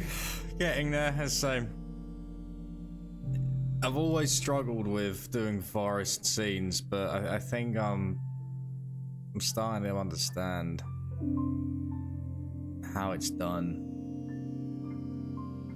It's definitely one of those subjects. I think you've got to brute force your way through it until something clicks, and it seems to be adding different levels of ground height, obviously, because obviously you can see that everywhere in each one of these pictures.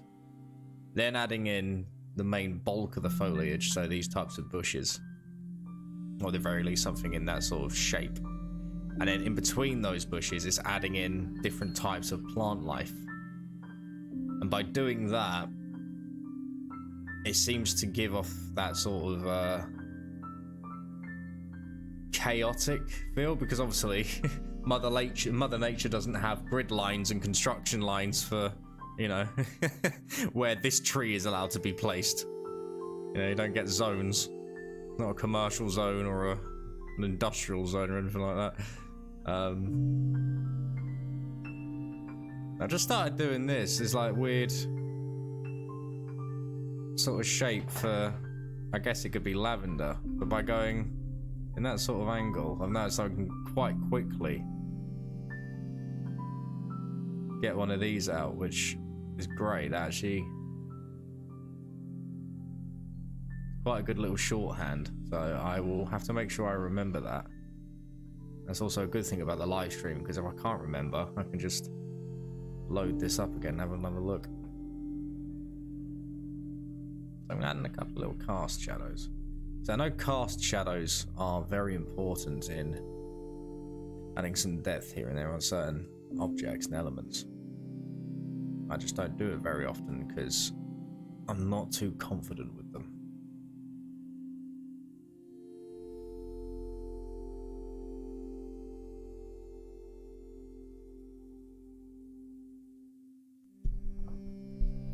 Right, now if I remove obstruction.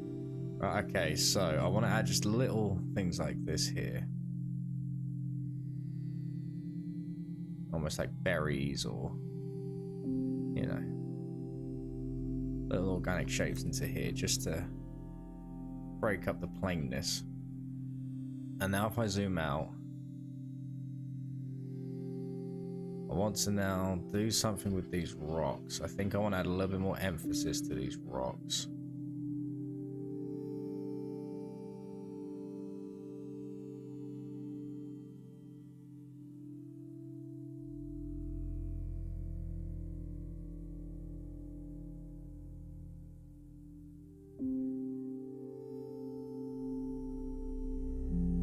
I'm just going to go around and slightly shore up the line without trying to over thicken it, of course, because if I make it too thick it'll become a center point. We don't want that.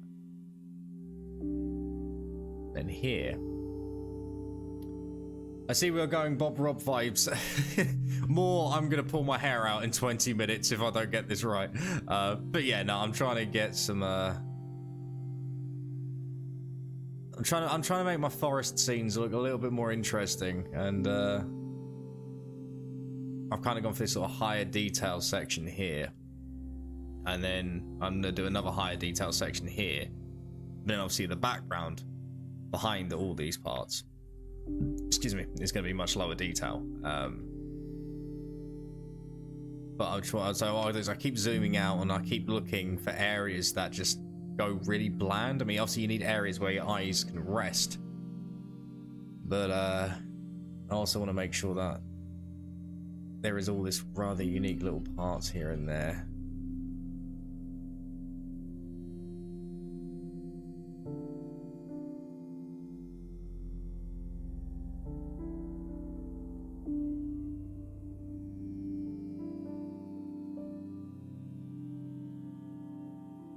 Alright. Right, let's add in another tree here then. But we want to make this one obviously smaller. But how are you doing today, fearless leader?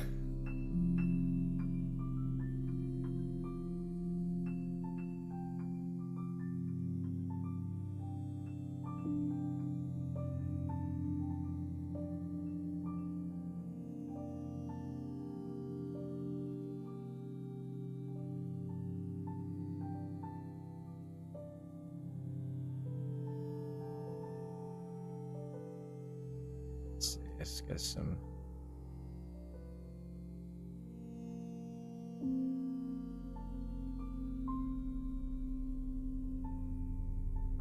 So when I see manga artists do forest scenes, especially there's a series called I Am a Hero, so kind of a zombie apocalypse series. The art in that is just unbelievable. Really, I mean, the guy does like 5-point perspective, but there's a segment in the book where it takes place in the forest, and I don't know how the hell he manages to capture so much detail. I mean, a lot of it's done via abstraction and simplification, but it just looks so goddamn realistic, and I have no idea how the hell they do it.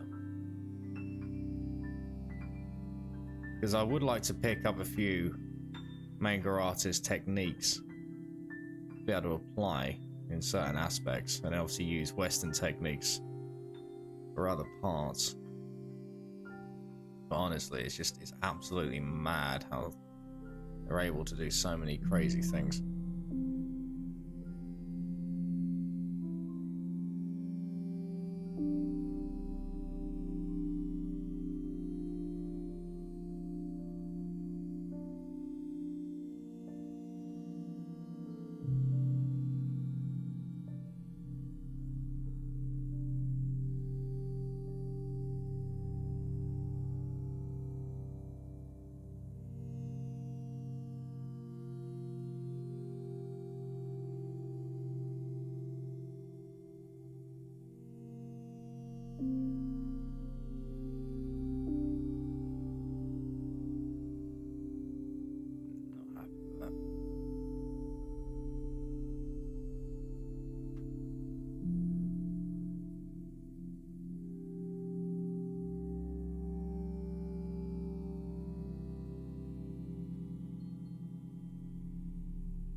I'm actually now going to quickly just sketch out, not sketch out, put in the foreground, so we've got some interest going on.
Tried to send this message like 5 times, all started to gnaw, so I'm gonna grab the popper and get some sleep. Don't forget the KFC. Thanks, Desi. It really means a lot. Oh god, this scene is killing me slowly. Oh, it's gonna be a long haul one, but it'll get there. But thank you so much for the $5, and I hope you get some sleep. And hopefully I'm still around tomorrow and I haven't just rammed my head through the computer monitor.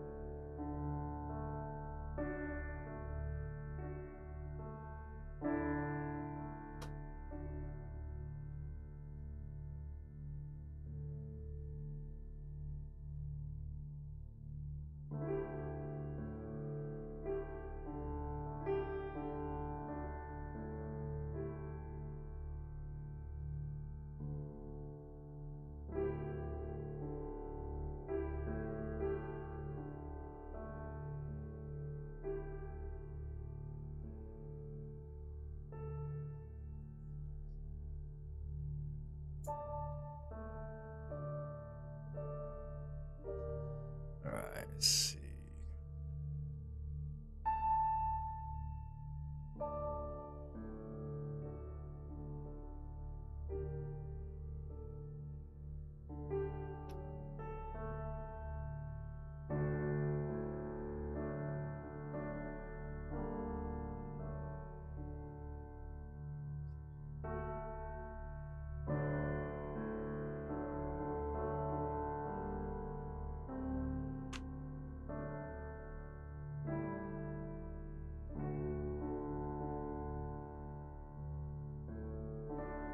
Alright, let's see.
Fair enough. What did you get up to?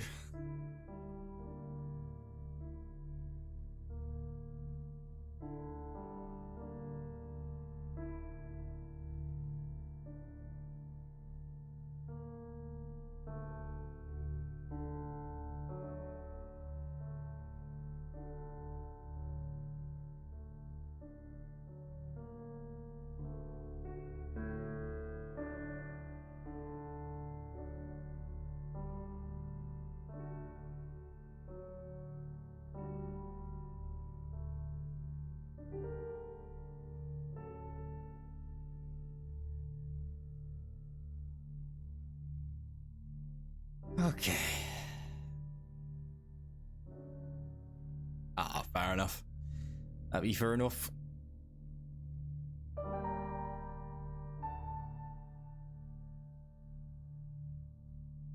So, get in there slowly with this. I'm just trying to keep it as interesting as I can.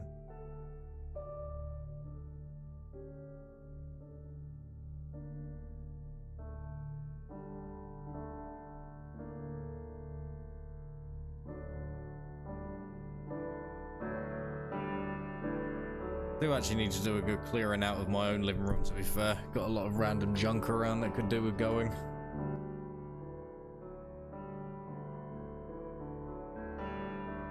I'm still sorting out the overall composition. It's going to take its time because this is going to be a very, very detailed shot. However, I'm happy with how this one is going in comparison to the last one. I just want to make sure that all the effort will be worth it in the end.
So I'm gonna go make myself another coffee in a minute.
Okay.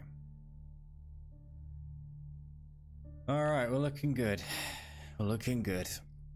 My God, this has been an absolute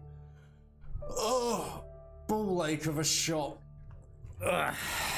But it's coming together. Right, I'm just gonna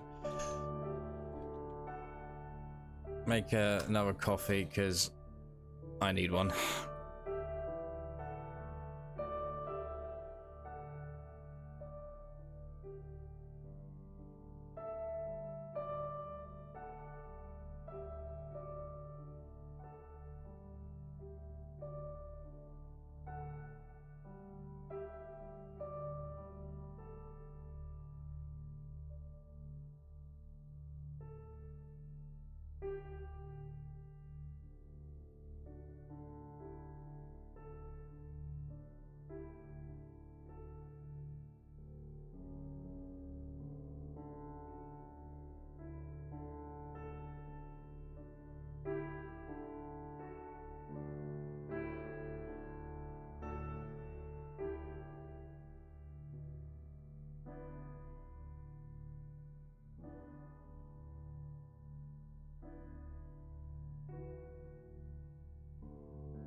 Right, I'm back.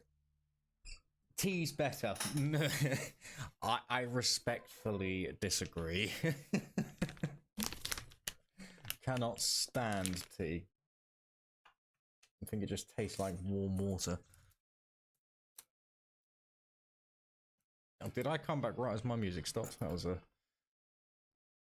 hell of a coincidence. All right, let's see.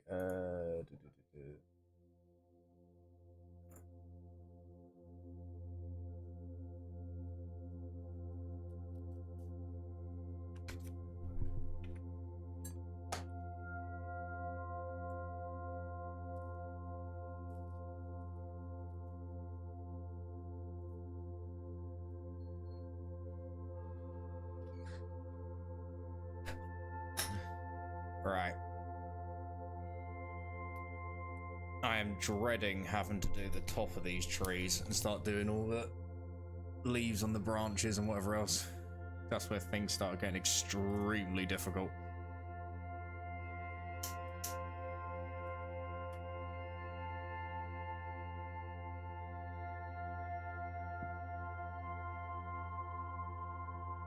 Coffee tastes too strong for my liking. Yeah, that's fair enough. Hello. It's one of those things, you get up in the morning and I need a good coffee. And then normally just one before I go to work as well. Admittedly, this is my second coffee, but I have done it when I've had about 6 coffees in a day before. I was buzzing my tits off. Right. Let's see, where do we want to... We want to do this one, don't we?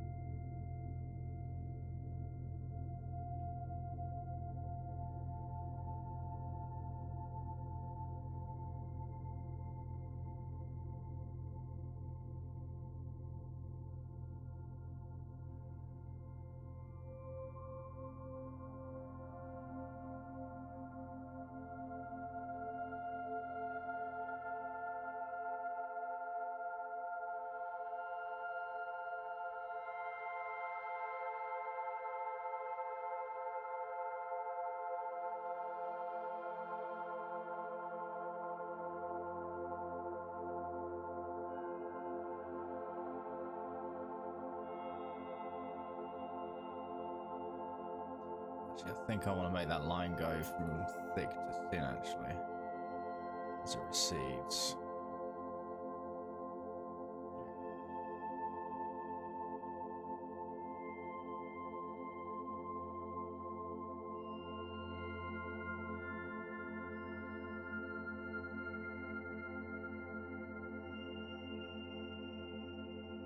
So what are you doing at the moment then, Guy? You listening to the stream while playing a game, or?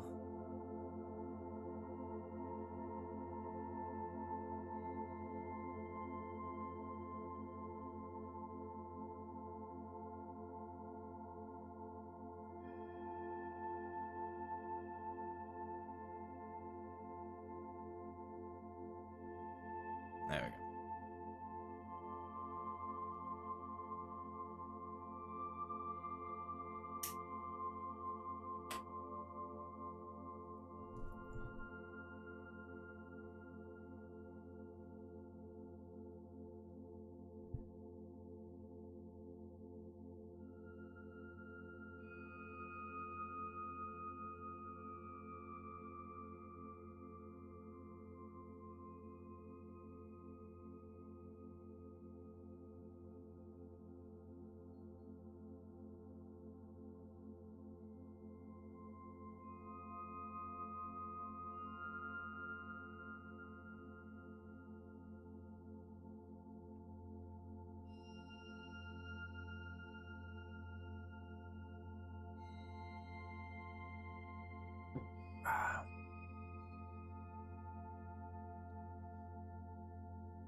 All right.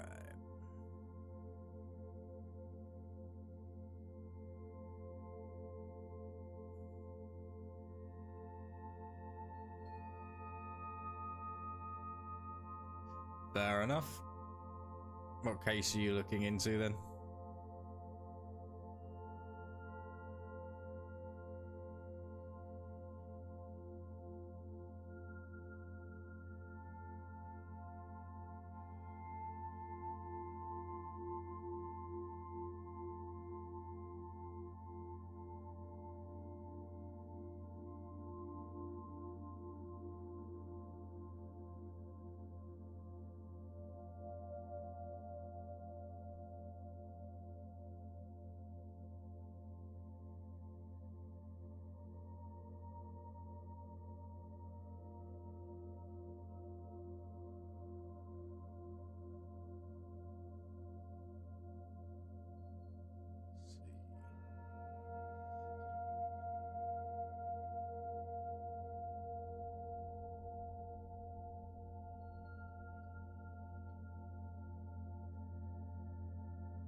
Oh, fair enough.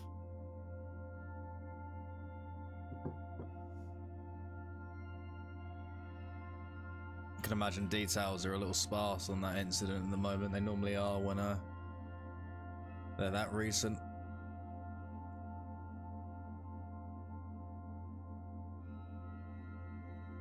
They normally do. Normally some form of manifesto. As if whatever they have to say has any meaning.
completely wrong. Okay.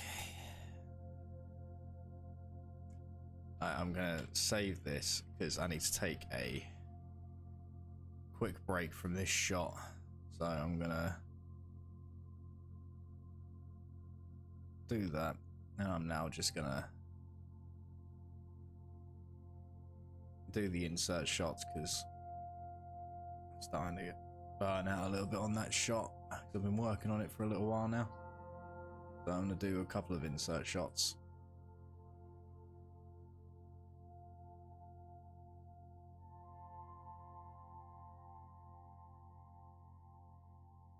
So what we want here is a close-up of the handgun.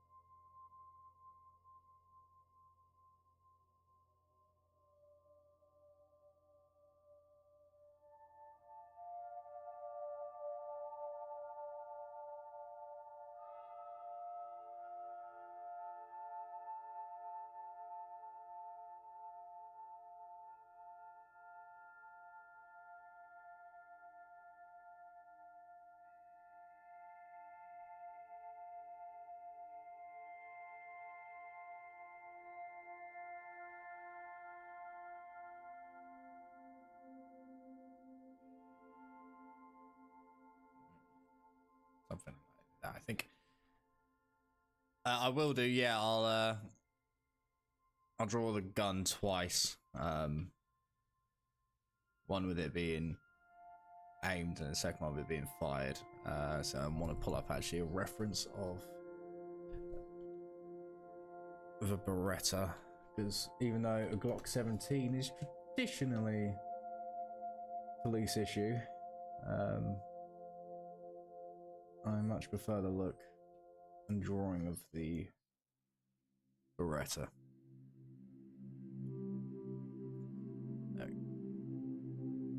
Nice.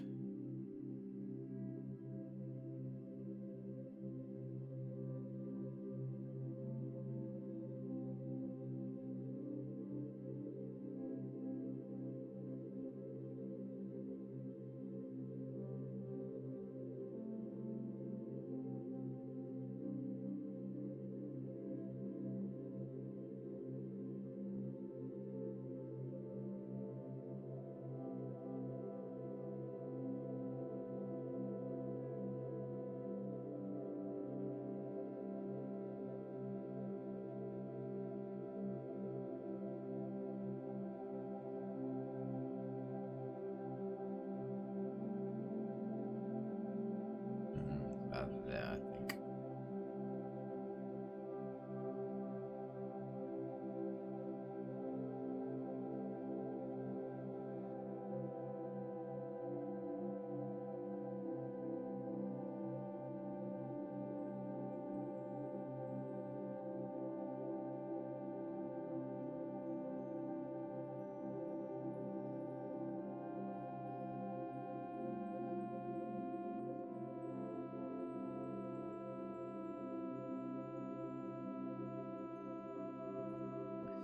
Yeah, traditionally.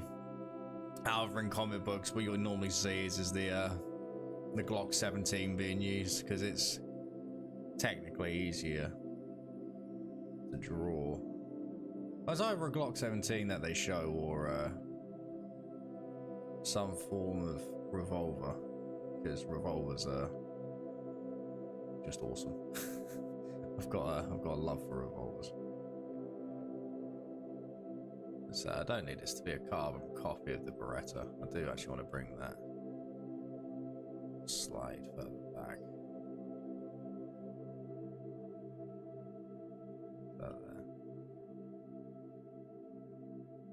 There we go. Now I've got the basic shape in, I can do whatever the hell I please.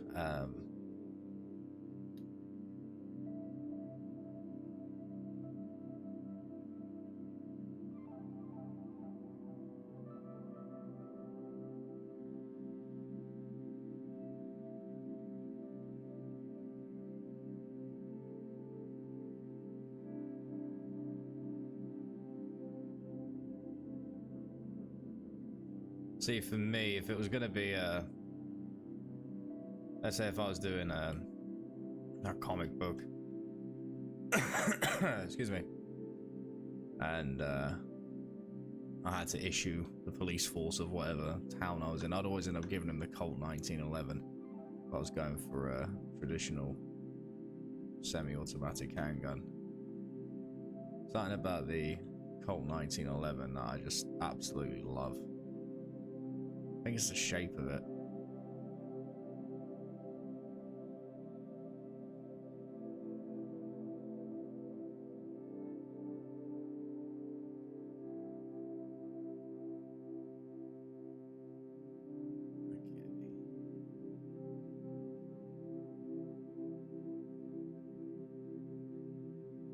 Let's go do a refined sketch of this.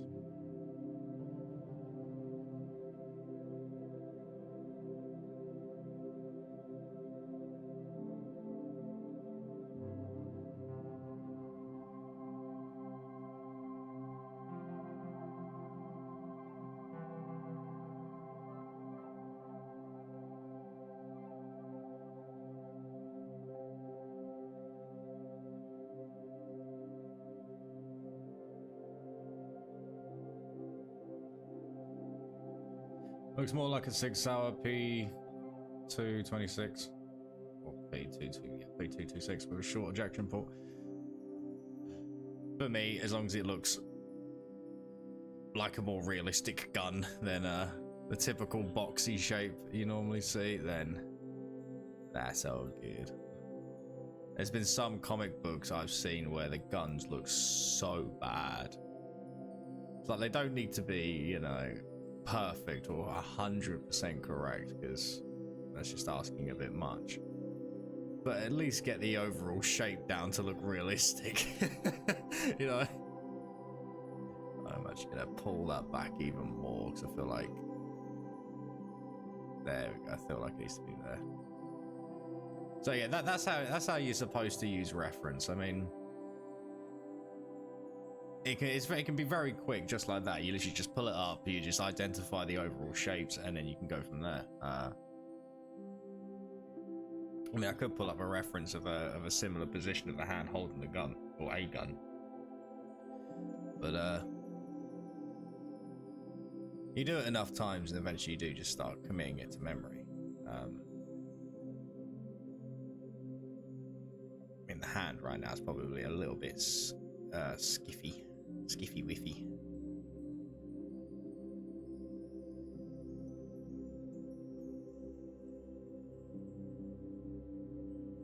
So I'll add in all like the little parts of it in a minute.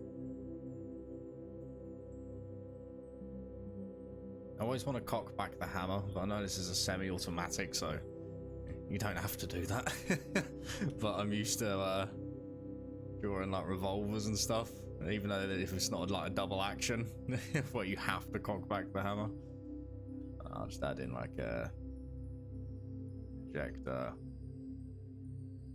safety, and some cut lines for like this, and then I don't know, maybe like a serial number, slide, or like the manufacturer mark there, and the back sight. Yeah, that looks good enough. Still looks a little long. I don't know why. I'm gonna cut it in a little bit more.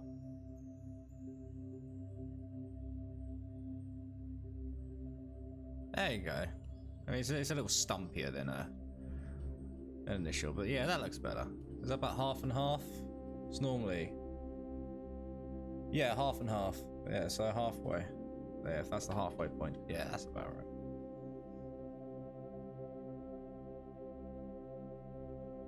If I was going to draw this in perspective, however, that's where things would get I mean, it's technically in 1 point perspective, but if I was drawing that in, let's say, 3/4, that's where things do start getting a little tricky.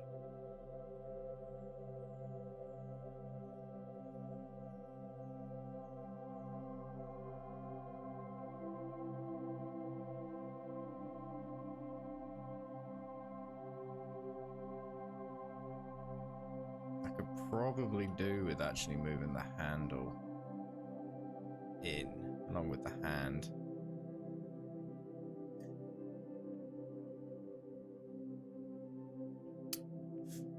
Yeah, this is true. The only thing I'm thinking, I mean, it's an unneeded extra on my thought, but if the gun's been pulled quickly to save his friend, you're not going to pull back the trigger, are you? You're literally just going to pull it out of the holster and pull. But on the same hand, it could make it look more interesting when I do the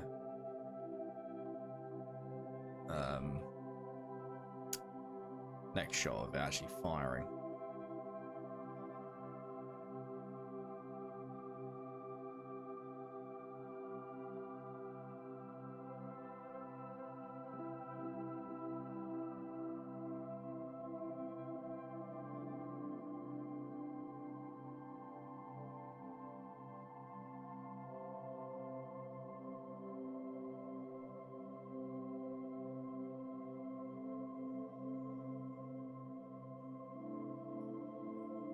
Roughing some fingers here.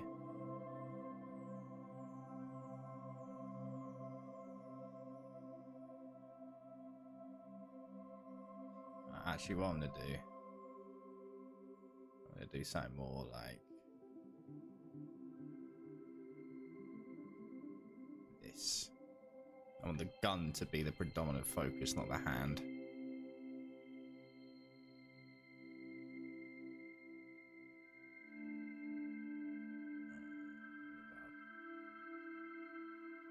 Something like that. And then we're going to pull it back here. Right. And then because we're doing digital, we can just copy. Now I'm going to grab the entire slide and literally slide it back and then start showing the insides.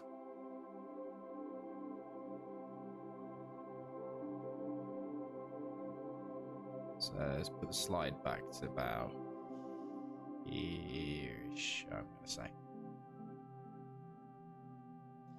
Then it should be cocked after a round has been fired, as when the slide fires back, doesn't matter.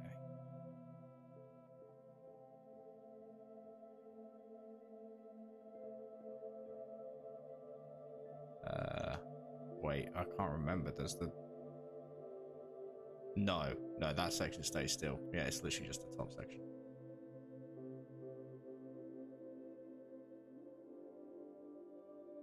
Right, so let's do this.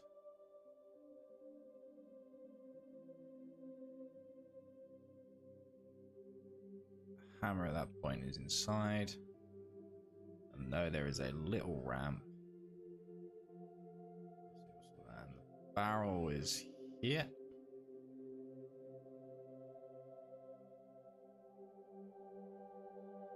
Obviously, we will add some recoil.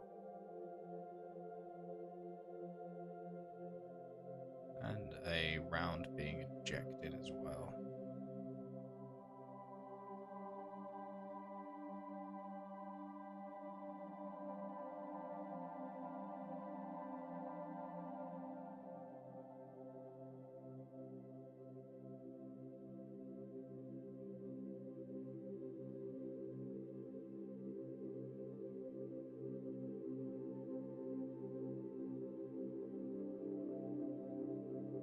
Okay.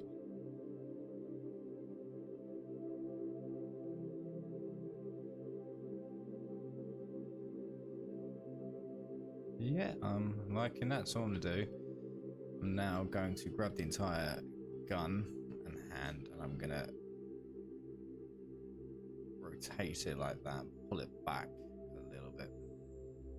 Obviously, we'll keep the round about there. Probably move just a little bit back, so the round came out, or the casing, sorry, came out.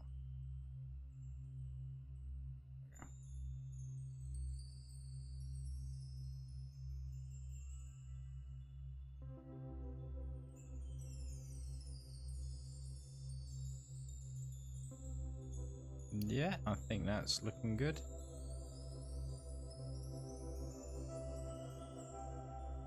Maybe the gun a little bit lower. Maybe something lower. Actually, no. It's too much to the lower half.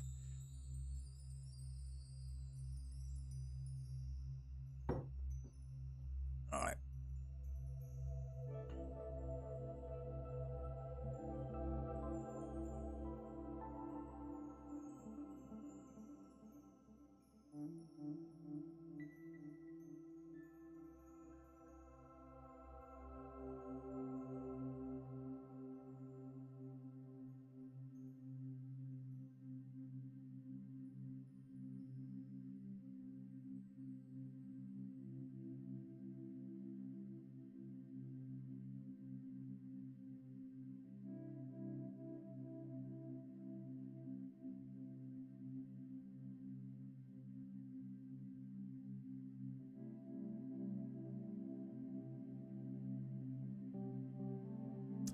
Problem there. The handle should be. Have I put the trigger too far forward? I have done. I might have done, but to be honest, I don't think anyone's gonna notice. Screw it. It's fine. It looks better than how it. Well, it could, if I tried doing it from pure imagination, it would have come out looking a lot weirder. So, do you know what? I can handle where the actual handle is. That's fine.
Okay. Let's sort out the line weights a little bit. Make it a little bit more graphic. Do you watch other true crime channels? Yeah, I do. I watch a couple. The main ones that have caught my attention recently that I've actually been enjoying is Kyoto Roboto. An English guy who lives in Japan.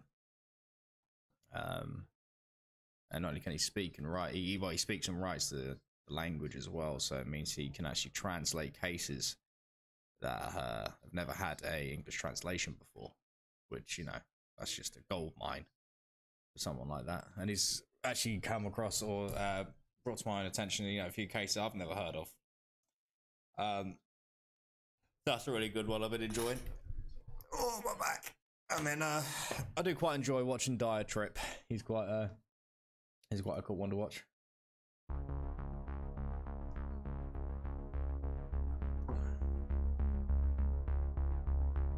So I normally listen to true crime channels when I'm at work and listen to what cases they may have that I could potentially cover as well.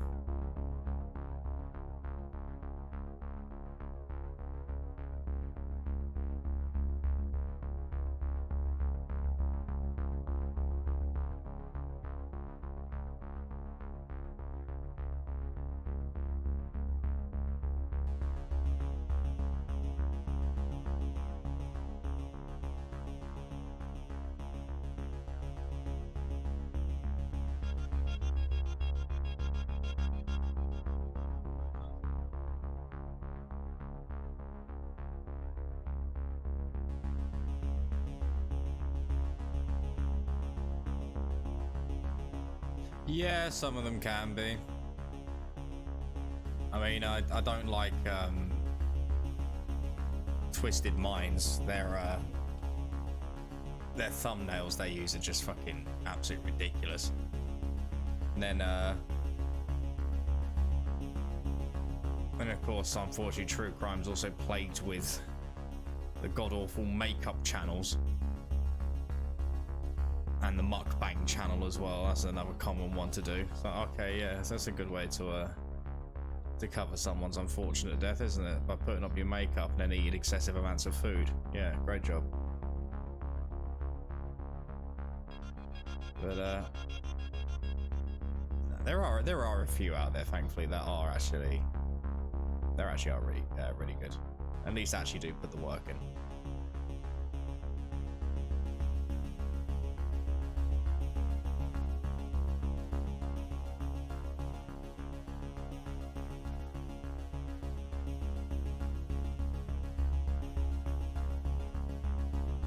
But I'm glad you enjoy the channel so much, buddy. It really does mean a lot.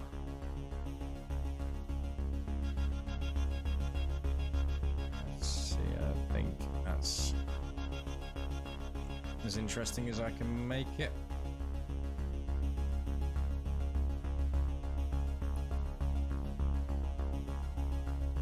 Oh, very burpy.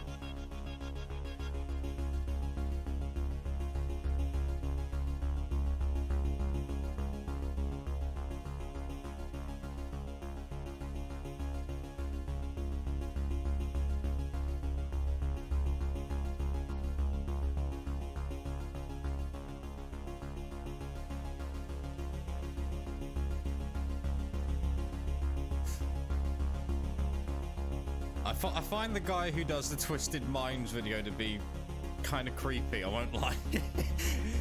He makes me feel a little uncomfortable. I don't know what it is about it.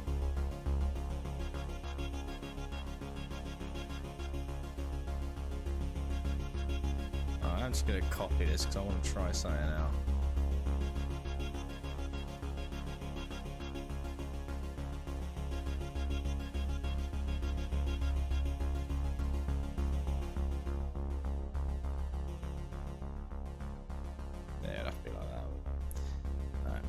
That's fine, I can hide it. Hide your mistakes, that's one of the things I learnt from a comic book professional.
Is the issue that the gun isn't too...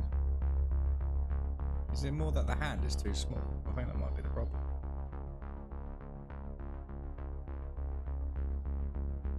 I think that was the problem.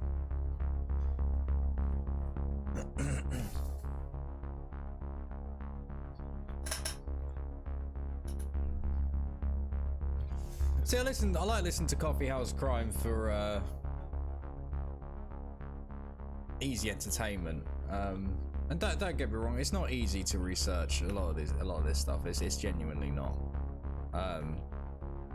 Sometimes you literally have to go by gut instinct because you can't get any clarification. You should, though, put a disclaimer up. I mean, that's why I started putting disclaimers up at the start of each of my videos. You know, saying there is a chance that what I say here isn't 100% guaranteed. Yeah, it should very least do that.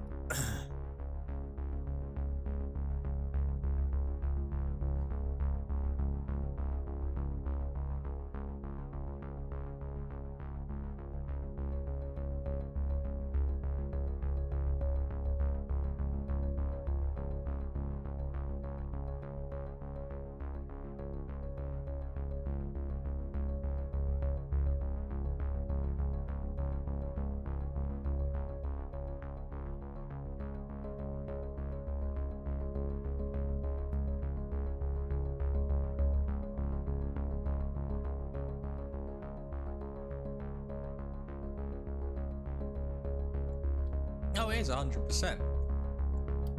However, you will make mistakes. I've made mistakes in my videos.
Alright, let's go back to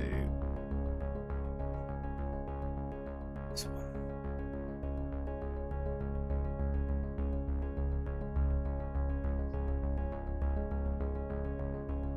Shall we?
Fair enough.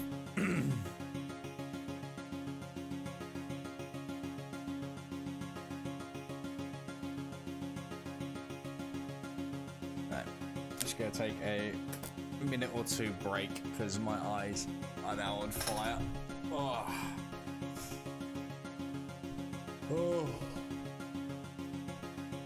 Oh, Christ, this has been a harder art session. Are you ever going to do a part 2 of Om Shinrikyo? I've been waiting for 3 years. Sorry about that. The plan was, at the time, to do a part 2. However, I ran into a major issue, and that was I actually found a complete breakdown of every crime the cult had committed. And I had missed so much in part 1. Keep in mind, I didn't find this research until after the video went up, that it kind of felt almost a pain to then go back in time again in part 2. It would have made the chronological sequence all over the place. So my plan is to actually do a complete reboot of the series. When it will happen is... Well, let's just say I'm working on a special right now. And in this special, I am visiting different areas around the world and breaking and basically covering about 14 or 15 cases in one video. And in one of these specials, I am gonna go to Japan, well, not literally, but you know, cover Japan. And in that series, I will do a full breakdown of the cult.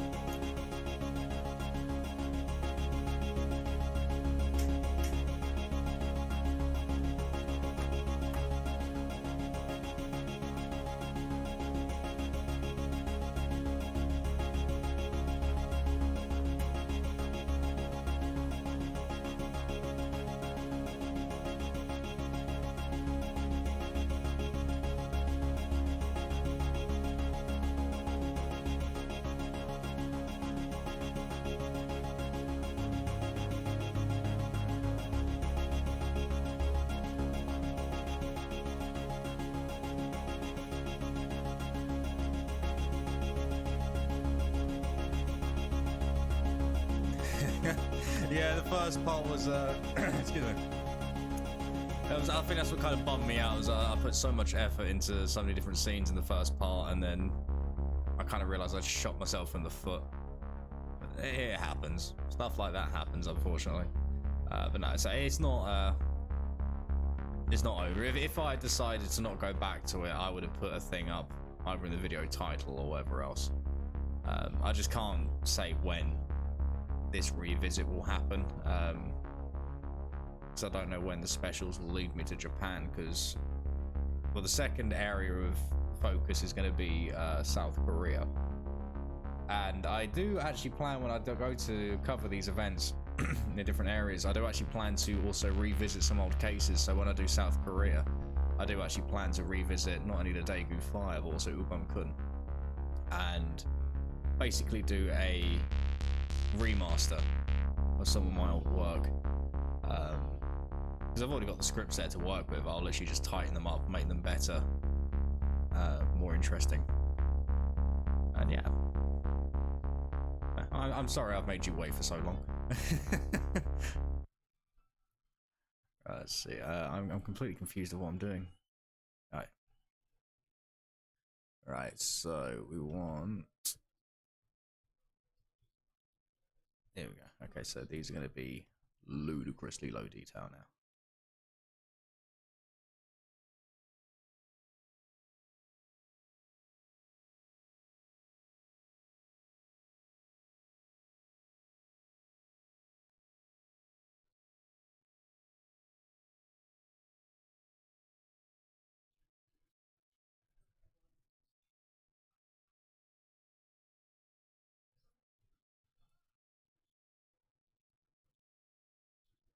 Yeah, the Wilbum video was definitely one of my favorites.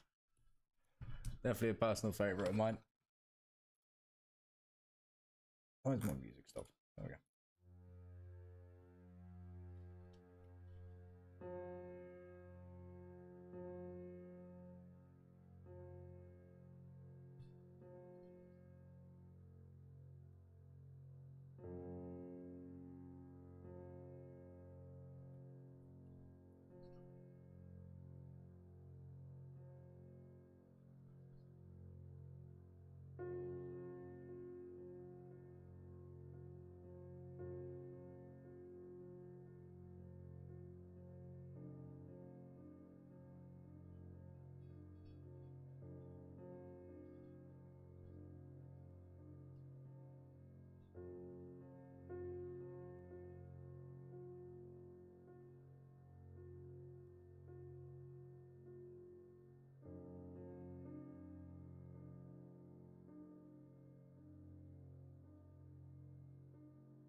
I'm starting to feel myself get artist fatigue, unfortunately, because this has been one of their much larger shots. So what I'm going to do, I think I'm actually going to end the stream here, and I'm going to focus on script writing and recording for the rest of the workday. Well, beyond the dark workday before I have to do work later on.